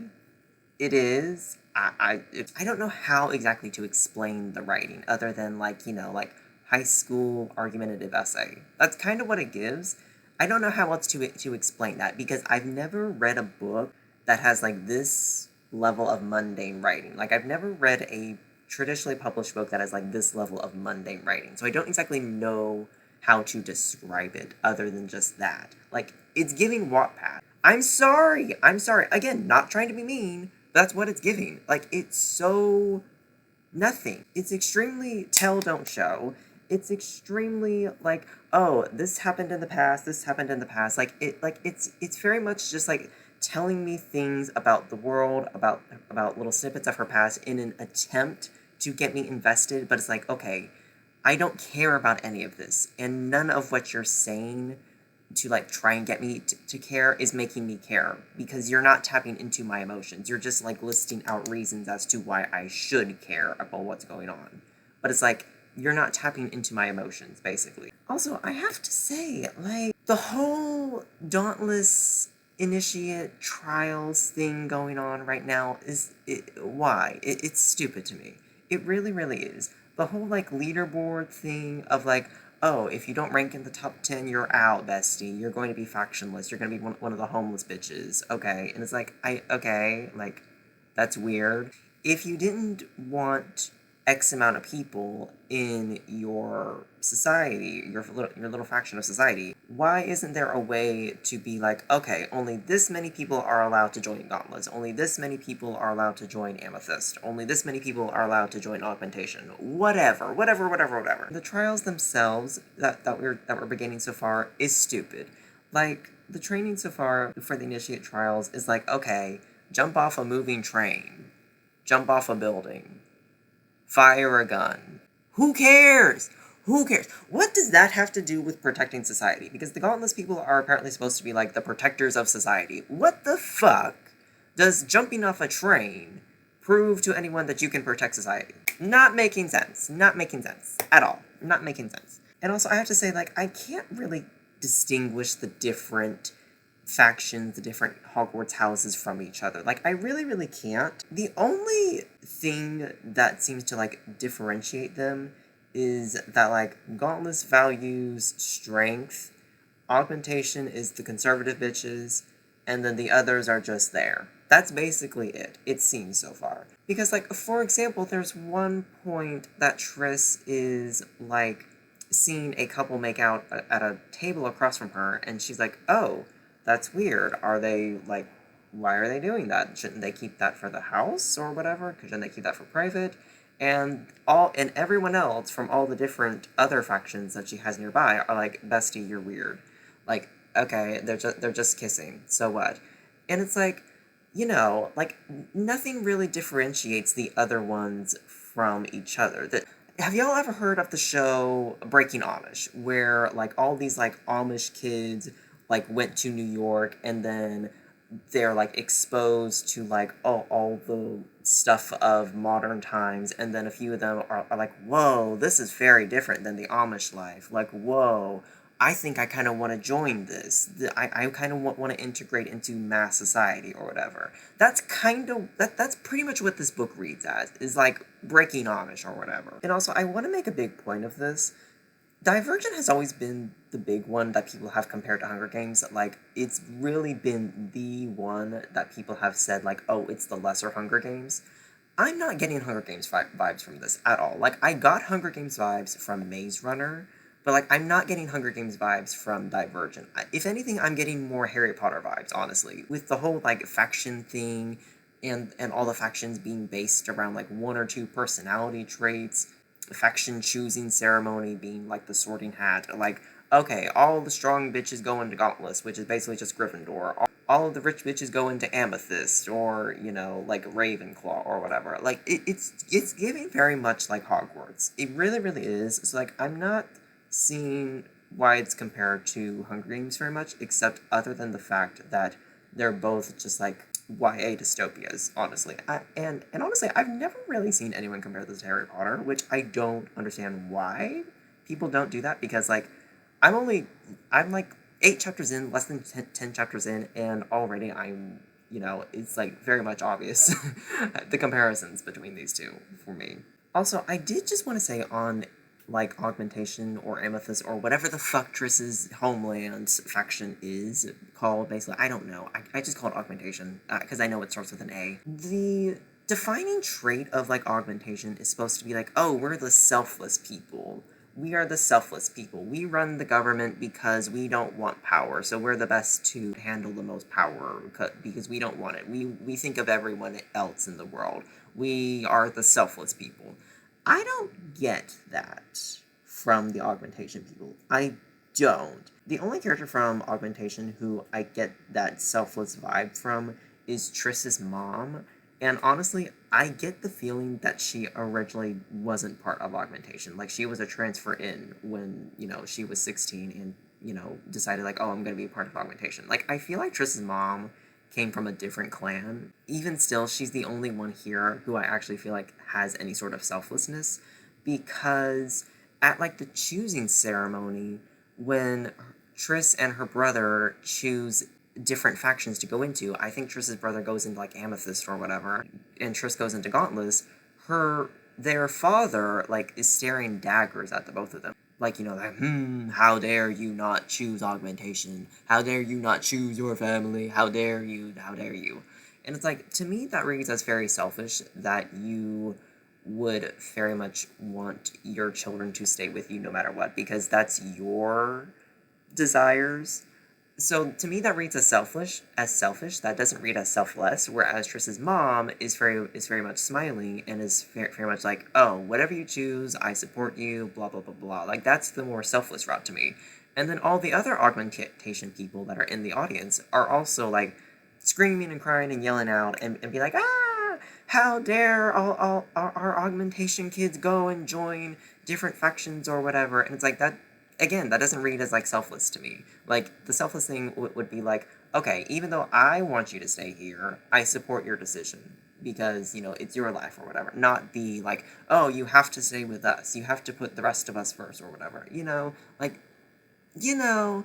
Also, honestly, I think I posted this on Twitter, but like within like the first chapter, within like the first like 15 minutes of this book, I was already like, I want to bully Triss.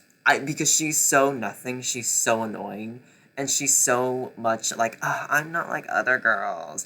I'm not different. I'm not quirky. I'm not unique. I'm ugly. Oh my god. Like, I'm not like other girls. And the way that she introduces herself is that whole cliche of like, I'm standing in front of a mirror and I'm going to tell the audience what I look like because I'm pointing out my features that I see in the mirror on the first page. And it's like, I want to bully you so badly. It's like, whatever, major loser. Like, you know, that whole Camp Rock thing, whatever, major loser. Like, I'm sorry, I want to bully Triss so badly. Triss gets bullied for coming from the conservative bitches. I'm sorry.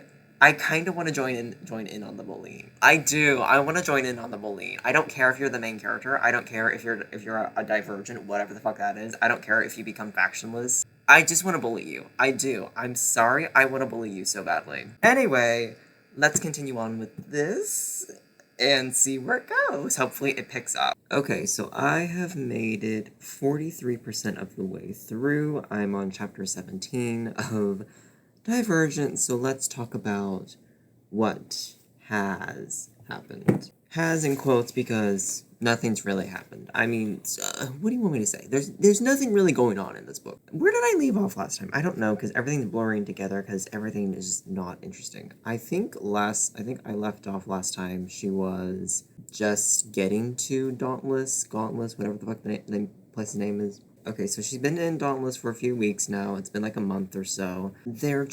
Apparently training. Because, like, apparently you have to, like, be initiated into the system. You can't just be like, hey, I want to join Dauntless, and everyone's like, okay, cool, you can join us. Apparently you have to pass, like, some trials and be, like, in the top 10 contestants or whatever to join Dauntless officially out of, however many people say that they want to join Dauntless or whatever. Apparently that's the way it works here. I think it's a flawed system. I think it's stupid and just creates more factionless people, but whatever. That's another thing with the factionless people. The factionless people are not really making sense to me. Yeah, this is a side note. You arrest the factionless people two ways. They're simultaneously both homeless, unemployed, living on the streets, don't have anything to their name. They are complete outcasts from society. But at the same time, they're also like all of the essential workers, basically. Like they're the cashiers, they're the janitors, they are the bus drivers, they're all that stuff. So it's like, what are we doing here? You can't have it both ways. You got to pick one or the other. Like you either need to make them complete outcasts from society that have no place in society whatsoever, and that's why they are living on the streets and so incredibly poor and begging and all this kind of stuff. Or you need to make them the people who are often shit on in society and viewed as lesser than, but they still have their role in society, basically. That they still have a place, they are still part of society. You can't have it both ways of saying like, oh, they're a complete outcast, but they're also like our bus drivers and whatever. Like you can't have it both ways. They're either complete outcasts or they have a role in society. You can't have it both ways. Anyway, that's a little side tangent. Getting back to Triss and what she's up to. Like she's basically just competing in this whole thing, and this whole like training initiation thing is so dumb. I'm sorry, it is. It's annoying me how dumb all of this is, because it's like we're like fighting in a ring and like trying to knock each other out. We're like throwing knives for no reason. We're like shooting guns for no reason. We're jumping off trains again. We're going into the middle of a field. There's one point where we literally go on a field trip in the middle of the night to go play capture the flag across the city. Like, what are we doing here? What is the point of all this? I'm not following. What is the point of this? This is so ridiculous to me. It's utterly ridiculous to me. Oh my god. Like, what are we doing here? I'm so confused. Again, like, I'm not confused as to, what's going on in the story. I'm confused as, like, why is this important? Why are we doing this? This is ridiculous. Oh my gosh. And I'm also confused as to, like, why Triss and most of her friends are even here, honestly. Because, like, a lot of her friends are like, oh my god, this is a lot harder than I thought it would be. I don't want to be here anymore. And it's like, okay, why did you pick Gauntless? Why'd you pick Gauntless? You could have picked literally any other faction. Because apparently the aptitude test or whatever, the personality test, does not dictate which society you go into, because Triss officially assigned augmentation again, even though she's, her little Divergent stuff, which Divergent hasn't even been explained yet. We're almost halfway through and Divergent hasn't even been explained yet. Anyway, so apparently you can, like, pick whatever society you want to be a part of, even if the Sword and Hat is like, hey, you should be a part of this one. Like, whatever. So I'm just like, why are most of you here if y'all are going to complain and be like, I don't want to do this anymore. This is hard. And especially Triss. I don't know why Triss is here. She has not said one time why she wanted to be in Dauntless originally. Like, why do you want to be in Dauntless? I'm so confused. Because, okay, like, she has friends. Okay, she has, like, 3 friends. Good for you, bestie. But it's like, oh my god, the entire time that she's here, she's complaining about literally everything. It's like, oh my god, I'm too weak to be here. I'm too cowardly. I'm not strong enough. I don't have the courage. I don't have the bravery. I don't have the strength. I don't have this. I don't have that. I'm too this. I'm too that. I'm not enough of this. I'm not enough of that. I don't know why I'm here. Bitch, why did you pick Dauntless? Why did you pick Dauntless? Why are you here? I'm so confused. And especially with her little Divergent ass, she was matched up with 3 of the other clans, along with having the option to choose augmentation, her original clan. Like, you literally had the ability to pick 4 out of the 5 clans that you were said to be a good match from. Why the fuck did you pick Dauntless if you're going to complain about being in Dauntless 24/7? I'm so confused. Triss, why the fuck are you here? Tell me. Please list your reason why you're here, because I'm not seeing it. I'm not following. The only one out of like Triss's entire friend group who like actually wants to be here, it seems, is Christina. Because Christina is the only one here who is like, okay, it's hard. Yeah, it's a little bit harder than I thought it would be. Okay, oh well, I'm gonna get the fuck over it. Whereas Triss and the rest of her friends are like, oh my god, I want to go home to my mommy. Oh my god, I'm crying in the middle of the night. It's like, okay, go, leave. Nobody gives a fuck. Nobody gives a fuck. Go be factionless. Nobody gives a fuck. I don't care. Like, I'm so confused. There was a point where, like, apparently it was, like, visiting day or something where, like, the different people from the different clans can, like, intermingle finally. So a lot of the families of the kids who came from other clans, other factions, came to visit the new Dauntless kids. So, like, Triss's augmentation mom came to visit her, and, like, some of the Erudite, Amethyst, whatever the fuck it's named, quit. The parents from Erudite came to see their kids too. Well, you know, okay, so we had that kind of day. And two things. One, I was right. I was right. Triss's mom is from Dauntless. I knew it. I knew she was a transfer. I knew her ass was not augmentation originally. I knew her ass was not born in augmentation. I knew she was a transfer in. I knew it. I knew it. I knew it. And I was like, see, I knew it. I called it. Two, Triss's mom got like very weird. And I was weirded out. I was like, okay, apparently we're trying to have some sort of plot going on now. Okay, we're trying to have some sort of plot almost like 48% of the way through, but okay. On visiting day, Triss's mom pulls her aside and is like, hey bestie, our clan, the augmentation people, and the erudite amethyst people, we're not really speaking to each other. Like, we've always hated each other, but, like, it's really bad now. Like, our factions really hate each other. So, because your brother is part of Erudite now, I can't see him. So, like, but, like, I really need to talk to him about something important. So, like, when you see him, whenever you see him, because you're part of Dauntless now, y'all people don't really have beef with the Erudite people.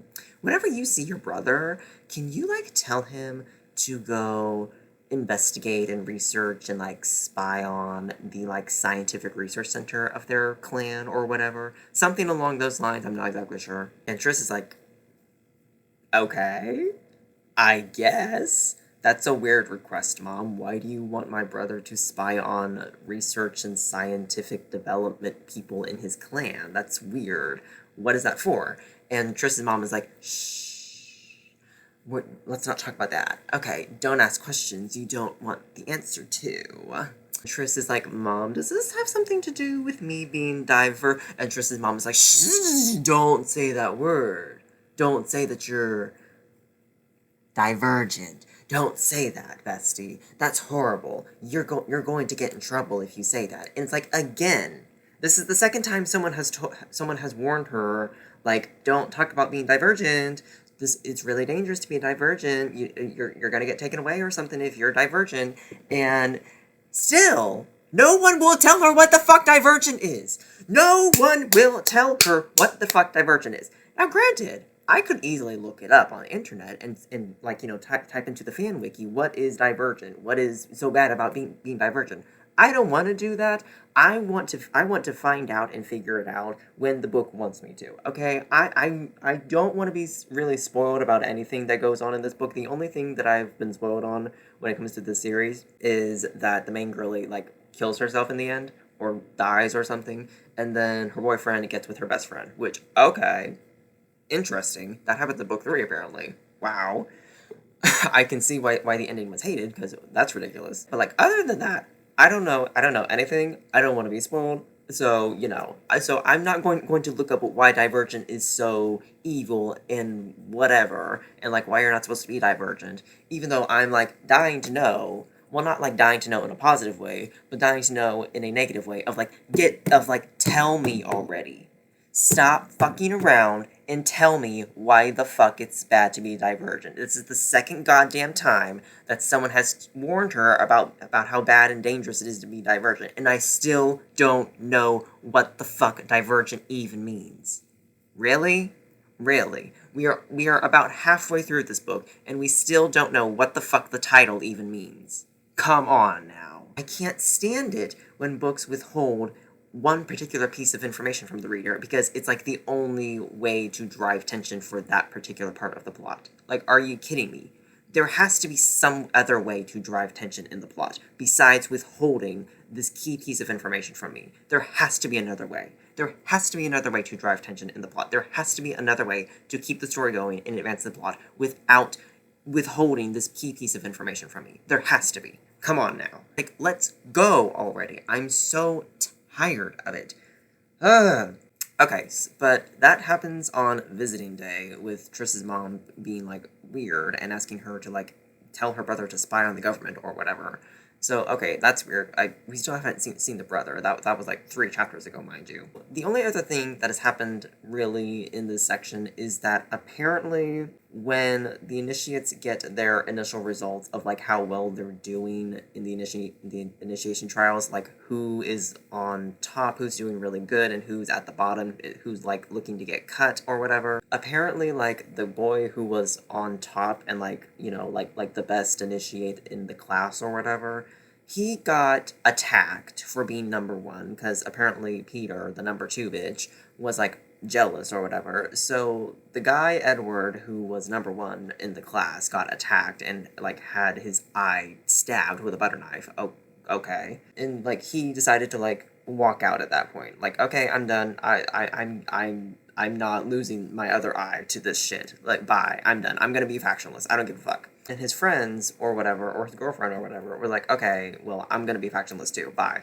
So they're out of the running now, and and good thing for one of Triss's friends, because one of Triss's friends, who has been flopping this whole time, was going to be cut if nobody dropped out. So, yay for Triss's friend that is flopping and doesn't fight people. Oh my god. Lord, help me. I cannot. There was one point when they went to go, you know, on that field trip to play Capture the Flag at midnight across the city. So stupid, by the way. But there was one point when, like, Triss was, like, trying to strategize for, like, ooh, I wonder where the other team hid the flag in the city. You know what? I want a vantage point so I can look at the city. I'm gonna go climb the Ferris wheel so I can get a vantage point and look out at the city, which, okay, I guess, sure.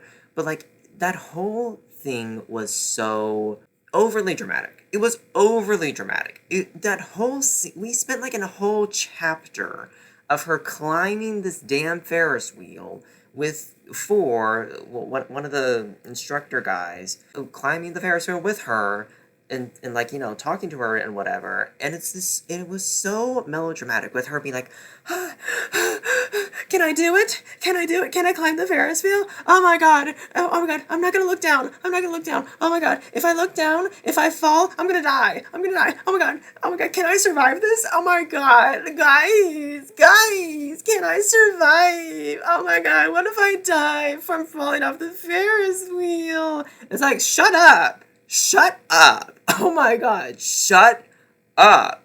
Okay. The threat legitimately is there. Like, okay, yeah, I mean, you could die if you fell off a giant-ass Ferris wheel. Sure. But, like, still, it's like, shut up! If you're this scared about a little bit of urban exploring, why the fuck are you in Dauntless again? Like, why are you in Dauntless? I'm so confused. Same with the other guy, because Triss in her mind was like, oh my god, I can't do this. I can't do this. Oh my god, but I can do this. I'm gonna be brave. I'm gonna be brave. I'm gonna be brave and go through my fear. But then the guy behind her, who has been in Dauntless for a few years now, he was like having a full-on panic attack and be like, oh my god, Triss, how can you do this? This is so bad. This is so scary. Oh my god, I'm scared. Ah. It's like, bitch, haven't you been here for a few years? Okay, like, I guess to make Triss's weak ass look better, we have to nerf everyone around her to be even more pathetic. I guess. Like, I guess that's what we have to do now to make Triss look better and make her more like a main character, because otherwise she's just irrelevant and dumb and pathetic and weak. Like, I can't even.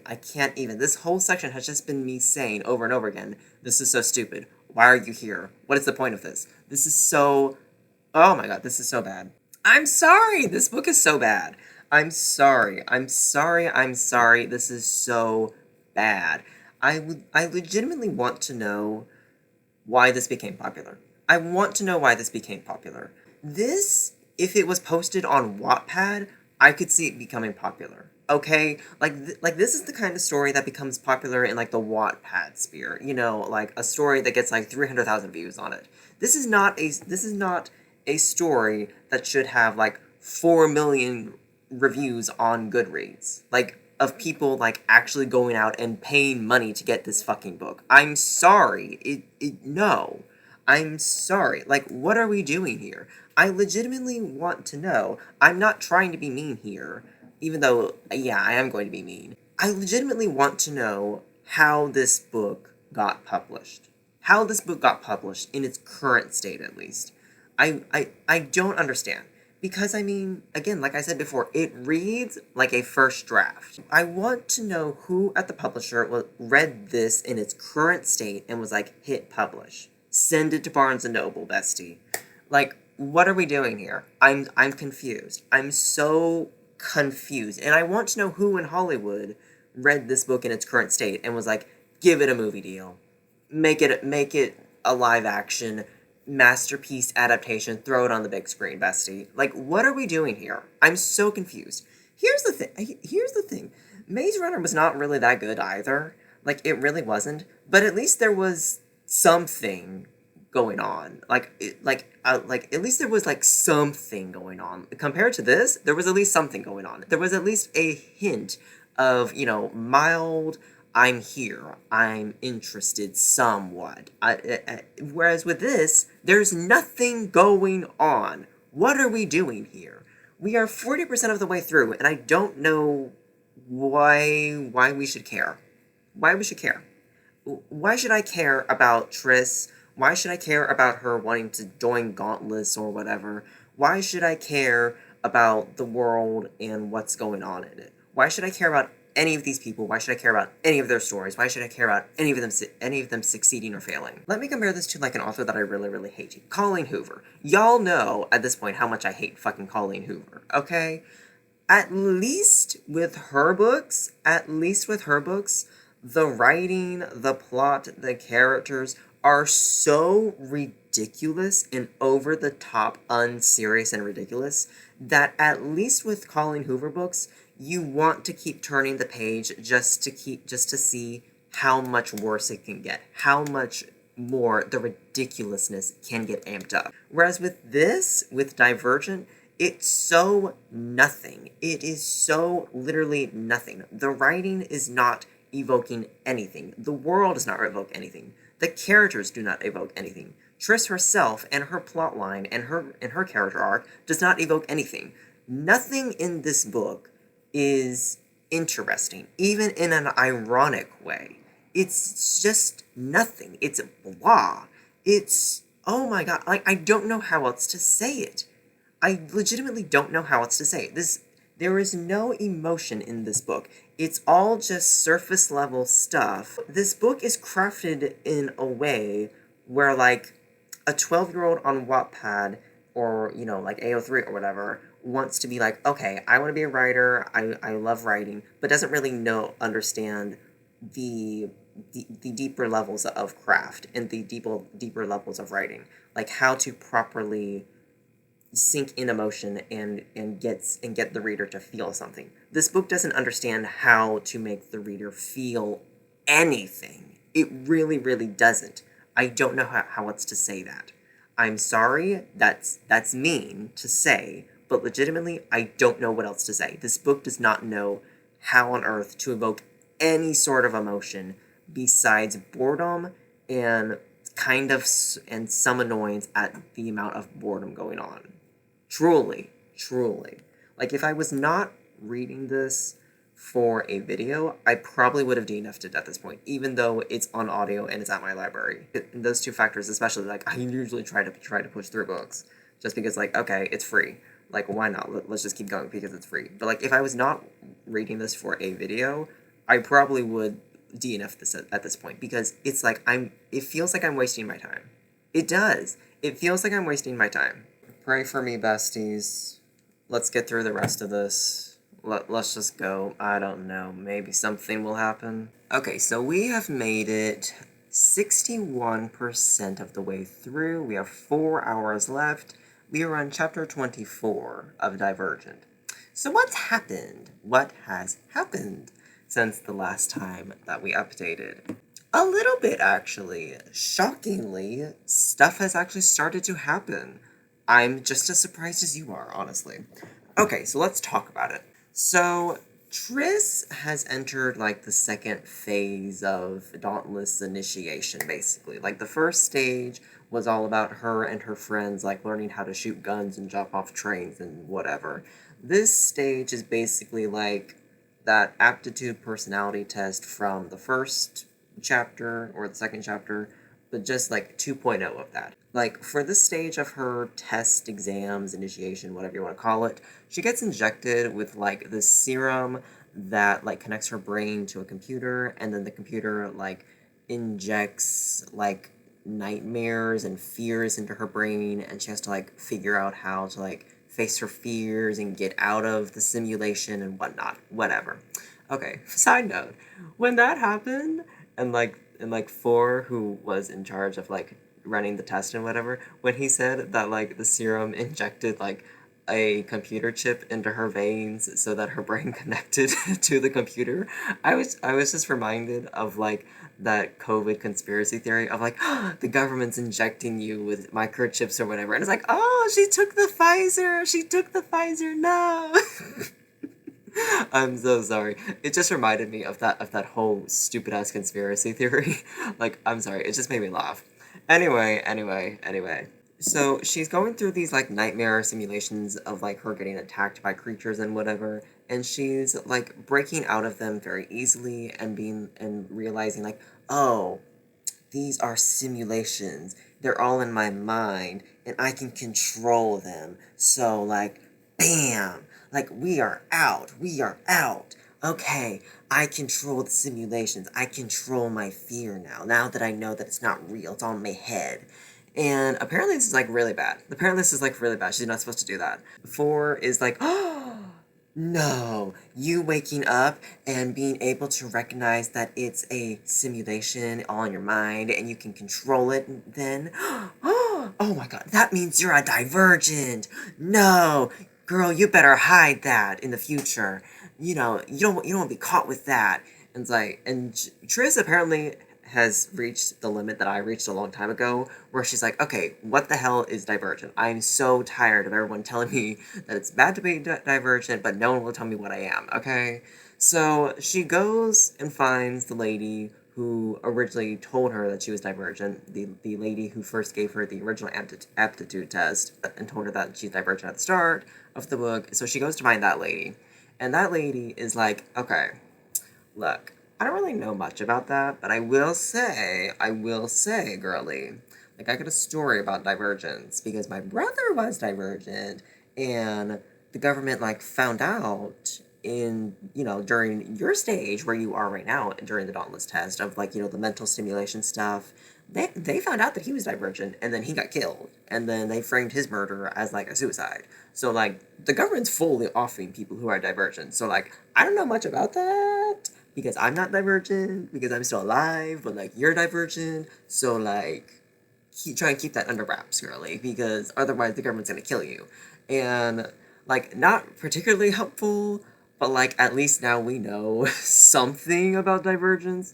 At least now we know that divergent people can like wake up in these simulations and control them, and then also B, that the government really hates that people can do that. Some people can do that. So they kill them off for some reason. Like, we don't really know what divergence still is, which still is annoying me. But, like, at least we know that. At least we know that. Something interesting happened. Something actually interesting happened. Like, there was one singular scene where Triss walks into the dormitories of, where she's staying and whatever during her initiation process with all the other transfer initiates. So she walks into the dormitories, and one of the other initiates is like reading the newspaper and whatnot, and like the newspaper and the media is written by the like amethyst erudite, whatever they're called, people, the erudite people, and apparently like the augmentation I still cannot remember what Triss's original people were. Let me look this up real quick. Hold on. Abnegation, that's the word. All the abnegation people. The abnegation people really hate the Amity people. The whatever. No. All the like abnegation people really hate the erudite people and like call them like their rivals and like they're and like whatnot because the erudite people like write really bad stuff about the abnegation people in the news all the time. And so like this newspaper is specifically like calling out like, oh, the abnegation people control the government and the rest of us don't really get a say in what's not, so the abnegation people can just like keep supplies and whatnot and all the good education and all the money and stuff for themselves while the rest of us just have to get over it and deal with it. And Triss sees this and is like, what the hell? What the hell? They're talking about my family. They're talking about my family because my dad isn't part of the government. He's like really high up in the government. What the hell? That's not nice. I can't stand that anyone would believe that. No, that's not true. My dad's a really nice guy. He serves him and all the other council people really good. And at this point, I was like, why don't we focus on this?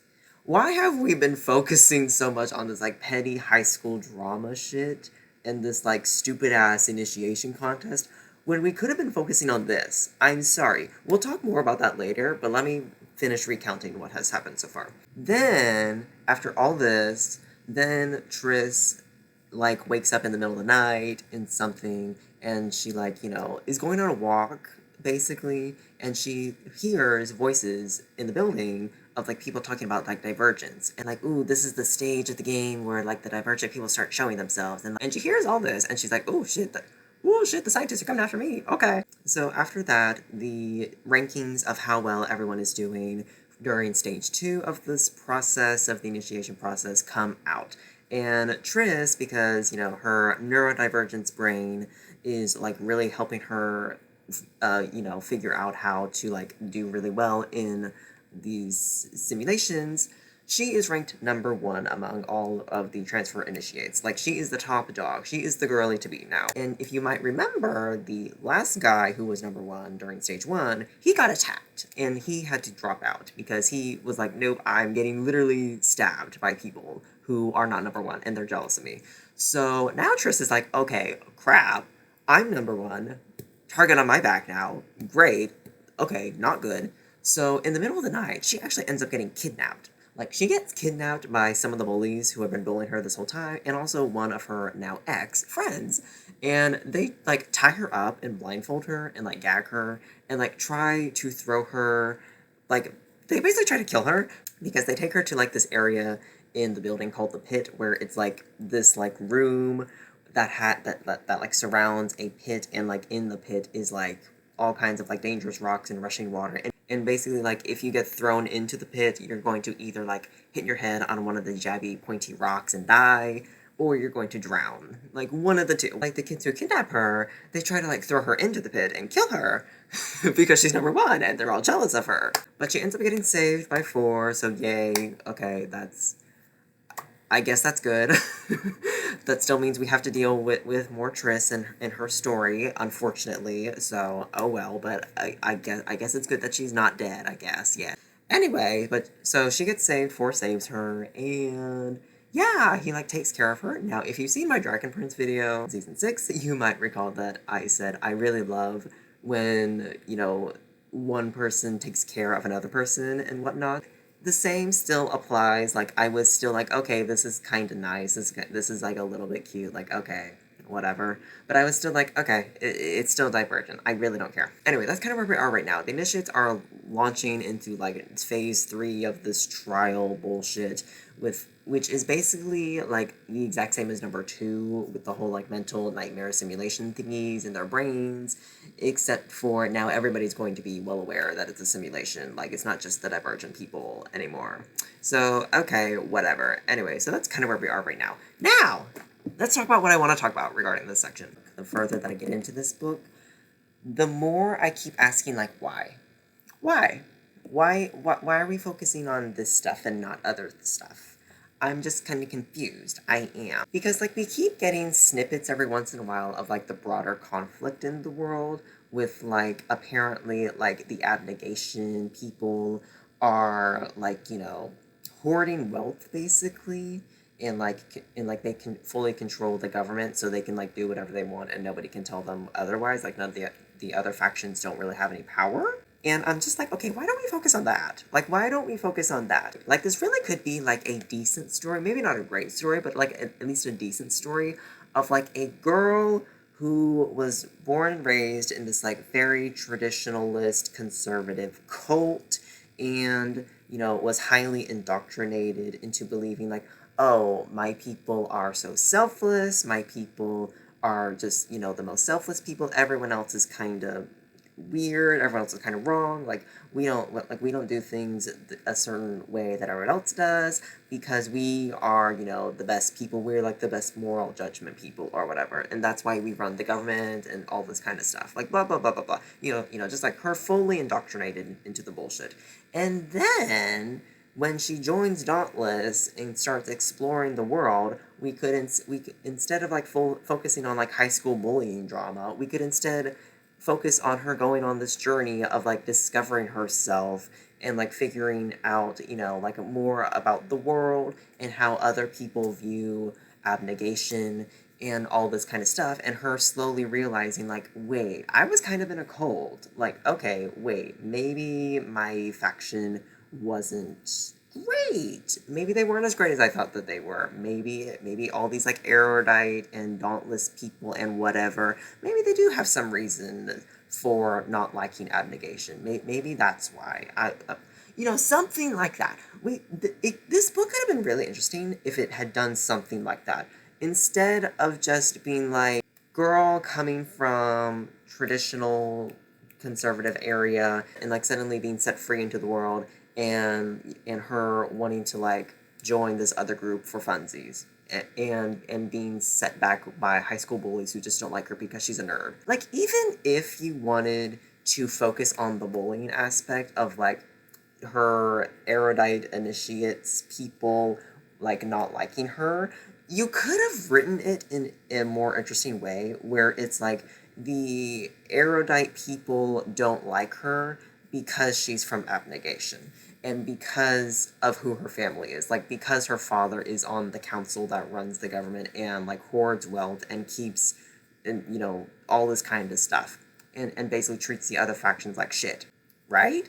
You could have done something like that, where that's the reason the bullies bully her, and then maybe at one point when she's like moping about like, oh my god, why do those erudite kids really hate me? Like, what have I ever done to them? Like, I just literally showed up and I'm just trying to make friends and be my best. I'm just trying to join Dauntless. Why do they hate me so much? You could have her then one erudite friend pull her aside and be like, hey, girl, it's not really you. This is kind of what's happening in the world from everybody else's perspective. Like, I know that you were kind of sheltered, it seems like, but like from the other faction's point of view, your faction is kind of evil. So, like, yeah, that's kind of why they hate you. They're kind of just like taking out all their frustration about how their people are treated out on you because you're like kind of the only person from abnegation. So you're kind of like just the funnel for all their frustrations with abnegation as a whole. Like that, like it's nothing personal. Like they just kind of hate abnegation as a whole, rightfully so. It sounds like like we could have done something like that, and then from that point onward, you could have Triss be like, "What?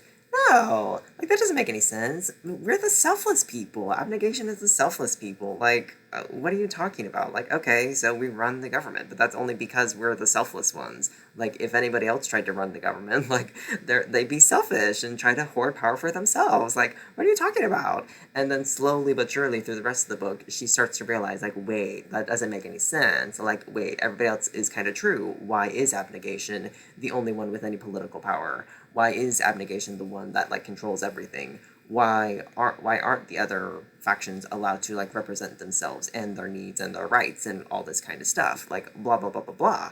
You could have done the bullying in a more interesting way that way, but instead, the bullying aspect is focused on so heavily, and it's written in such a way, the erudite kids hating on Triss and her other friends who are not from abnegation, by the way, it's written in a way where they're just like, oh, you're from abnegation, that's the loser faction. You're a weakling. Oh my god, you're just such a weakling. You're from the loser faction. Loser, loser, loser, loser.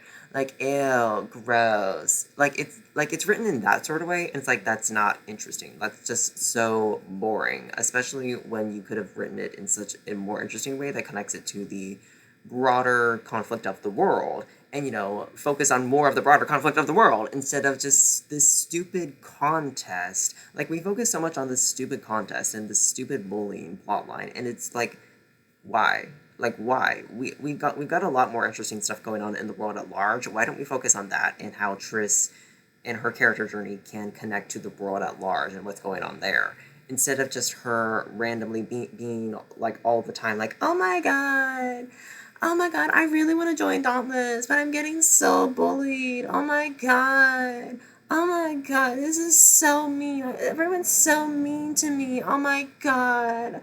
Oh my god, I miss home. Oh my god, I miss home. Like, shut up.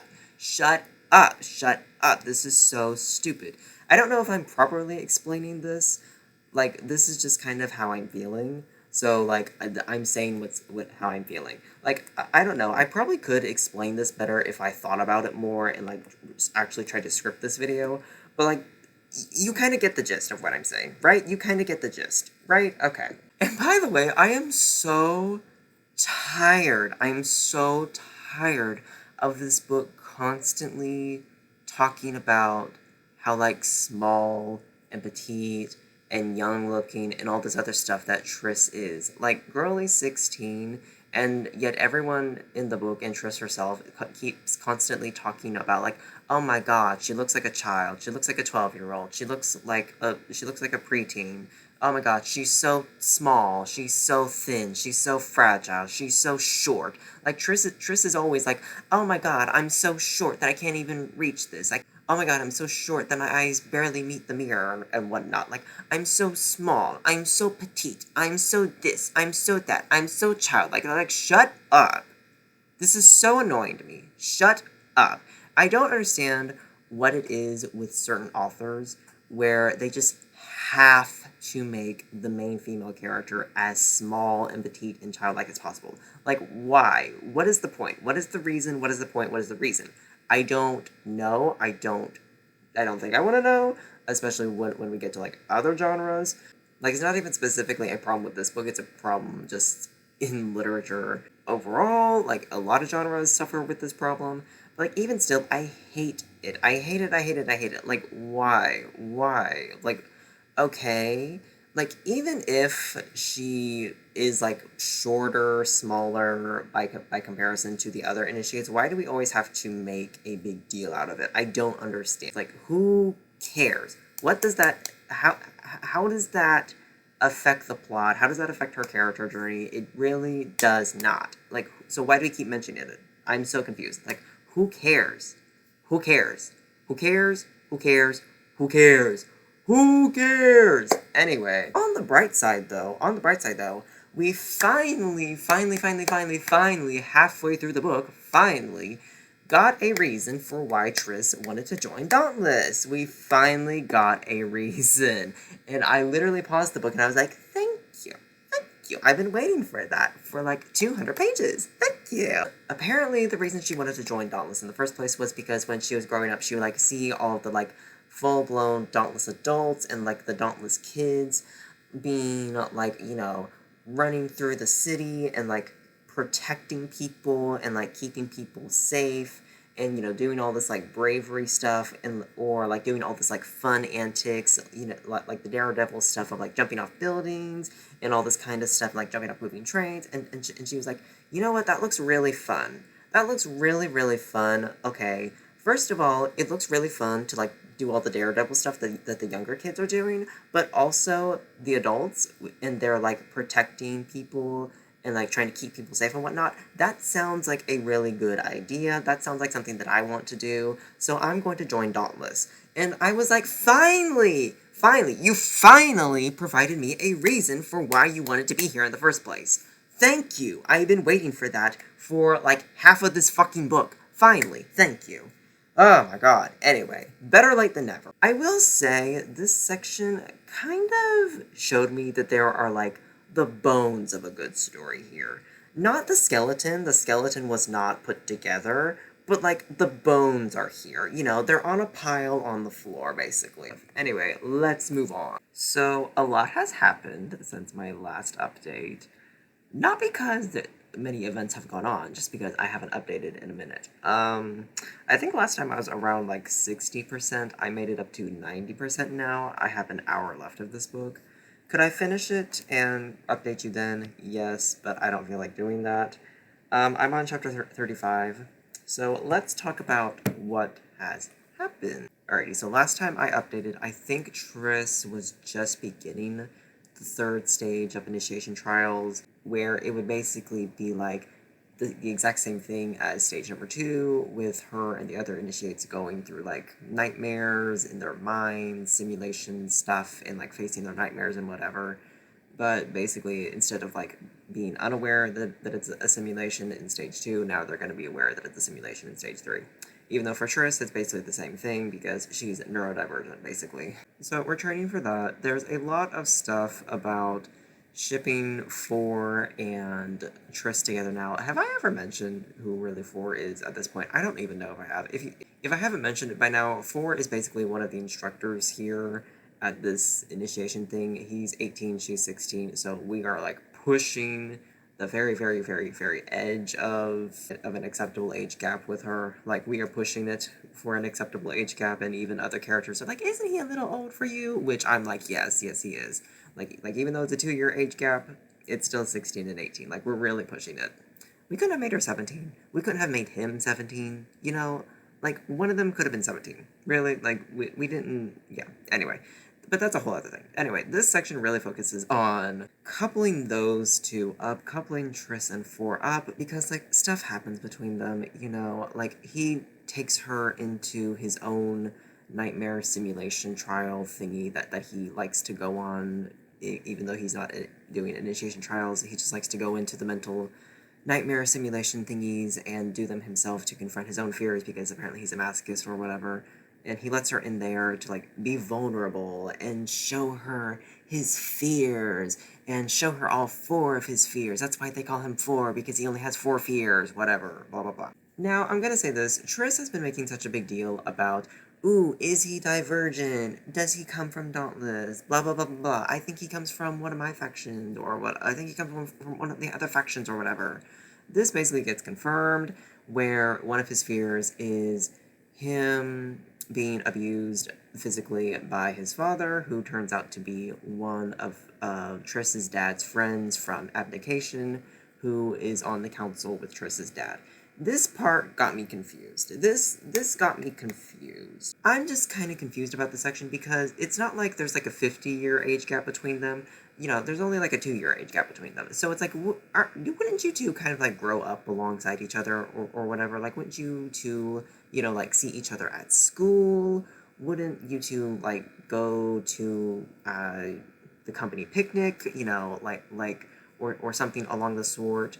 Wouldn't you like, you know, like his dad and him come over to your house for dinner, or like your family goes over to their house for dinner because you know your dads are co-workers and whatever, and like need to discuss like business or something at like a dinner party or whatever. Like, wouldn't you have run into 4 like quite a lot somehow, some way, during your time in Abdication together? Because he's only been in Dauntless for 2 years. Like, it's only been 2 years since, you know, he joined a faction, basically. Like, why is it such a shock that he is Marcus's son, or whatever? Like, I'm not following. Like, you know, wouldn't you have run into him at some point before? Anyway, let's move on. Okay. So, they're going on, like, midnight dates together, and they're like becoming close and whatever, and they kiss at some point, and then the next day at training he kind of acts like he doesn't really know her, which kind of pisses her off, and so Triss ends up running away to the Erudite clan to go visit her brother who joined the Erudite people, remember? So she runs off to Erudite land to go visit her brother, and her brother is basically like, babe, what the fuck are you doing here? Clans are not supposed to intermingle. It's not visiting day and whatnot. Like, what are you doing here? You need to go home. You need to go back to Dauntless. And she's like, okay, fuck you, basically. And then she gets in trouble with like the erudite leader there, and gets like a slap on the wrist of like, I better not see you again. And then she gets sent back to Dauntless. It's really not too important, but it's something worth mentioning. I'm sorry if this update seemed boring. A, I'm tired, and also B, like, it's still Divergent. Like, nothing really happens in this book. I'm sorry if this is boring to watch. Like, nothing really happens in this book. I'm sorry. I didn't write it, okay? Like, I can't make it more interesting than it is, right? Okay. Anyway. So eventually we do the third, like, initiation trial with all of the initiates going through their little mind prison stuff, facing your fears, whatnot. And Triss, of course, because she's Divergent, she comes out on number one in this stage, and also because she's the main character, she comes out on number one. So she's like still the top dog, and everyone gets their results about like, okay, who are the top 10 Dauntless initiates, who are the top 10 that get to stay, and the rest of you get kicked out. Now, we're starting to move into the climax of this book, where, like, on the last day of the trials and whatnot, and when everyone gets their results, all of the initiates, and apparently all of Dauntless in general, I guess, I don't know how, but I guess, okay, but all the initiates get injected with this like vaccine serum thing that has like a microchip in it. And then later that night, everyone in Dauntless is awakened, basically, like robots, like an army of super soldiers, basically, like, you know, like must kill, must kill, must kill, like stuff like that. And it's being revealed that apparently, yes, the erudite people are evil, and they have been working with Dauntless to like stage a coup against the Abnegation clan because they just want more power and more everything that they want like all the luxuries and whatnot that Abnegation has because they're just power hungry and evil. But now because Triss and apparently Four, his name is Tobias, but I'm still going to call him Four for simplicity's sake, Triss and Four are apparently both divergent. Yes, they're both neurodivergent, same bestie. And they are immune to the serum, so they are awake and they're being like, oh my god, everyone that we know are mindless super soldiers. They're all basically walking, killing zombies now. Oh my god, we have to stop this. But at some point they get caught and they get taken to the leader of the erudite people who, you know, are in charge of this whole like plan of attack, go to war shit. And she is basically like, okay, you're still useful, so I'm gonna inject you with this new divergent proof vaccine, basically, so you can become one of my loyal super soldiers. You've been promoted, bestie. So that happens, and then he starts attacking Triss, and the erudite leader is like, okay, Triss, sorry, bestie, like, as much as you want to say that you've, like, grown and changed and you're this, like, warrior bitch now, you're still a weak-ass, punk-ass bitch. Like, you're not useful to me. So new Super Soldier 4 is going to be here and kill you because I want you executed because you're just annoying. Like, you're divergent. I'm divergent phobic. Like, I'm racist to divergent people. So, like, I want you dead. You're not useful in my army, so die, bestie. And that's basically where we are right now, with, like, Triss fighting for her life in this army, basically, and trying to stop a war. Now, let me talk about this.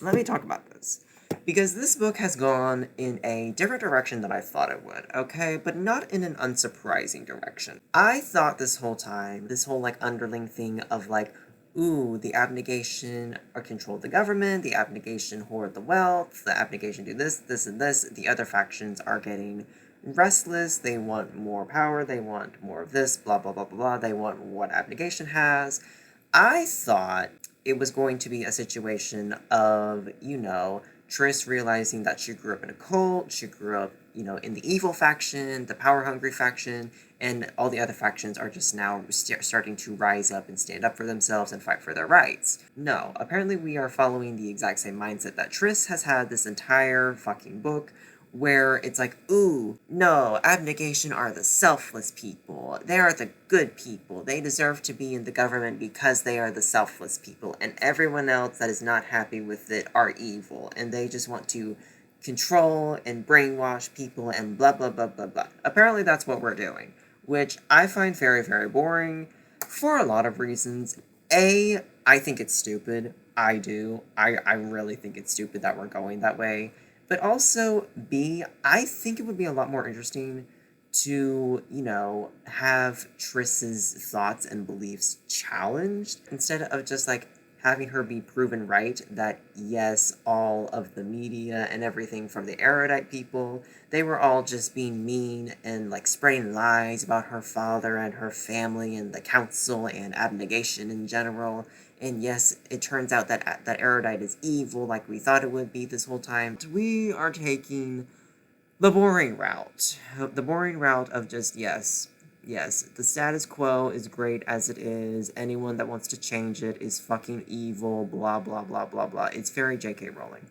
It is. I'm sorry. It kind of follows along with my point of, like, this is more comparable to Harry Potter than it is to Hunger Games because, again, both series are like, the status quo is fine, anyone that wants to change it is evil, and, like, we're gonna go to war, and after we're done with the war and whatnot, we're gonna go back to the status quo because the status quo was fine as it is, even if it was toxic and harmful, and blah, blah, blah, blah, blah, blah, blah.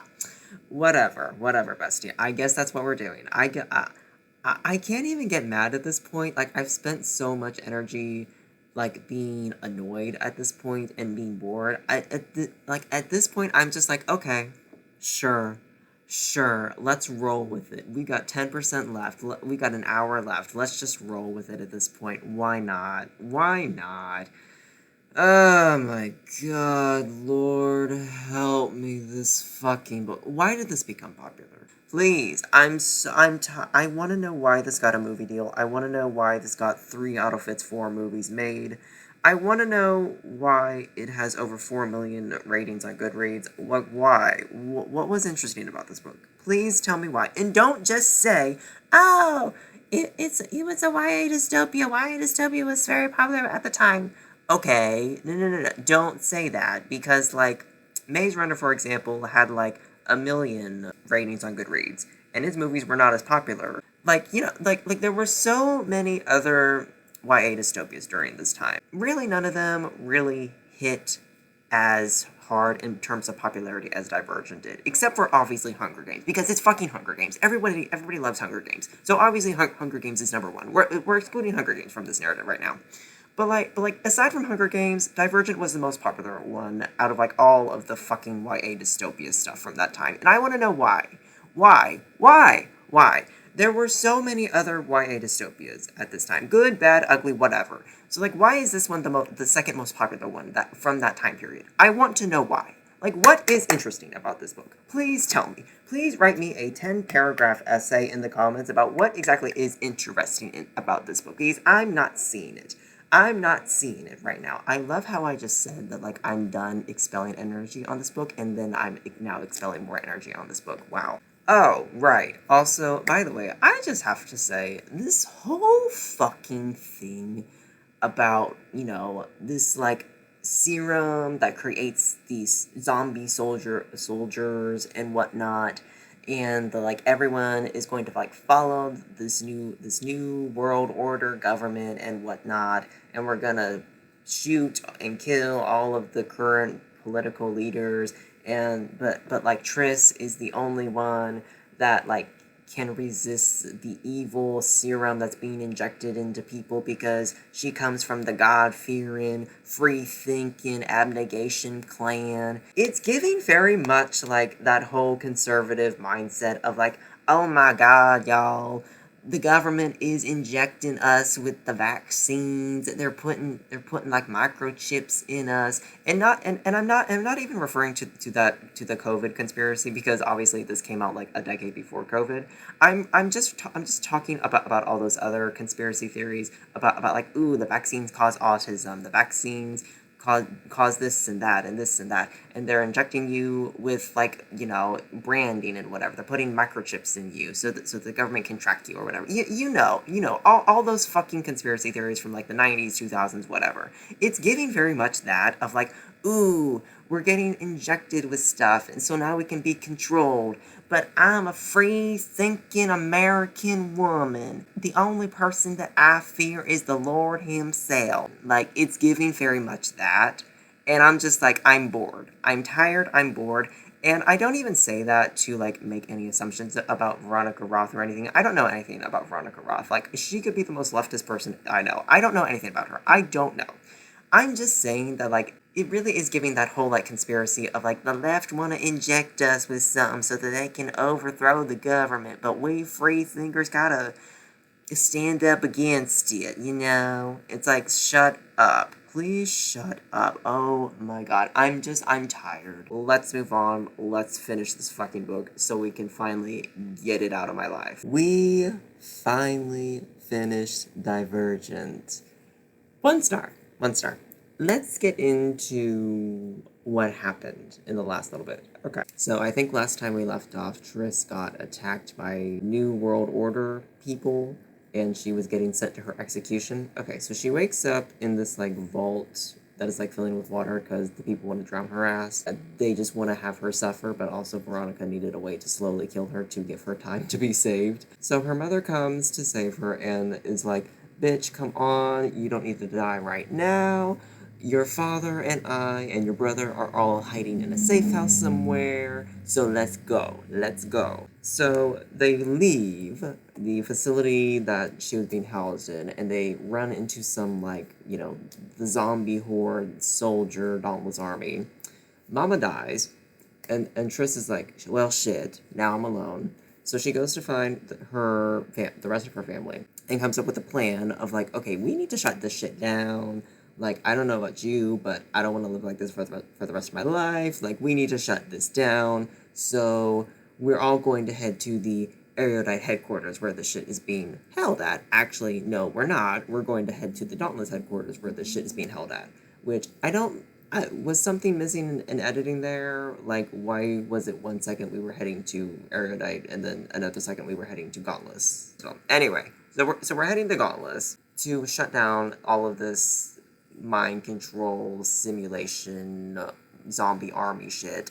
Okay, so we do that. Triss somehow frees from his mind control. I don't even really know how. I think she just hugged him, and he was like, oh, right. I like the girl. Like, right. Okay. Like, yeah, literally the climax happens just like that. Like, I don't know what to tell you. Like, it's not exciting. It's not exciting. The climax is literally just, she finds 4 under mind control in the control room where everything's being housed. She gives him a hug. He turns good again. And then he taps the computer and everything gets shut down. There's the climax.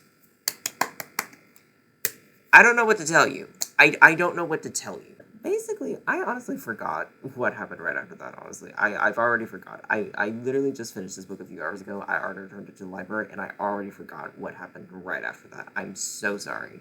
But I'm pretty sure... You know what? I can just look it up. Why not?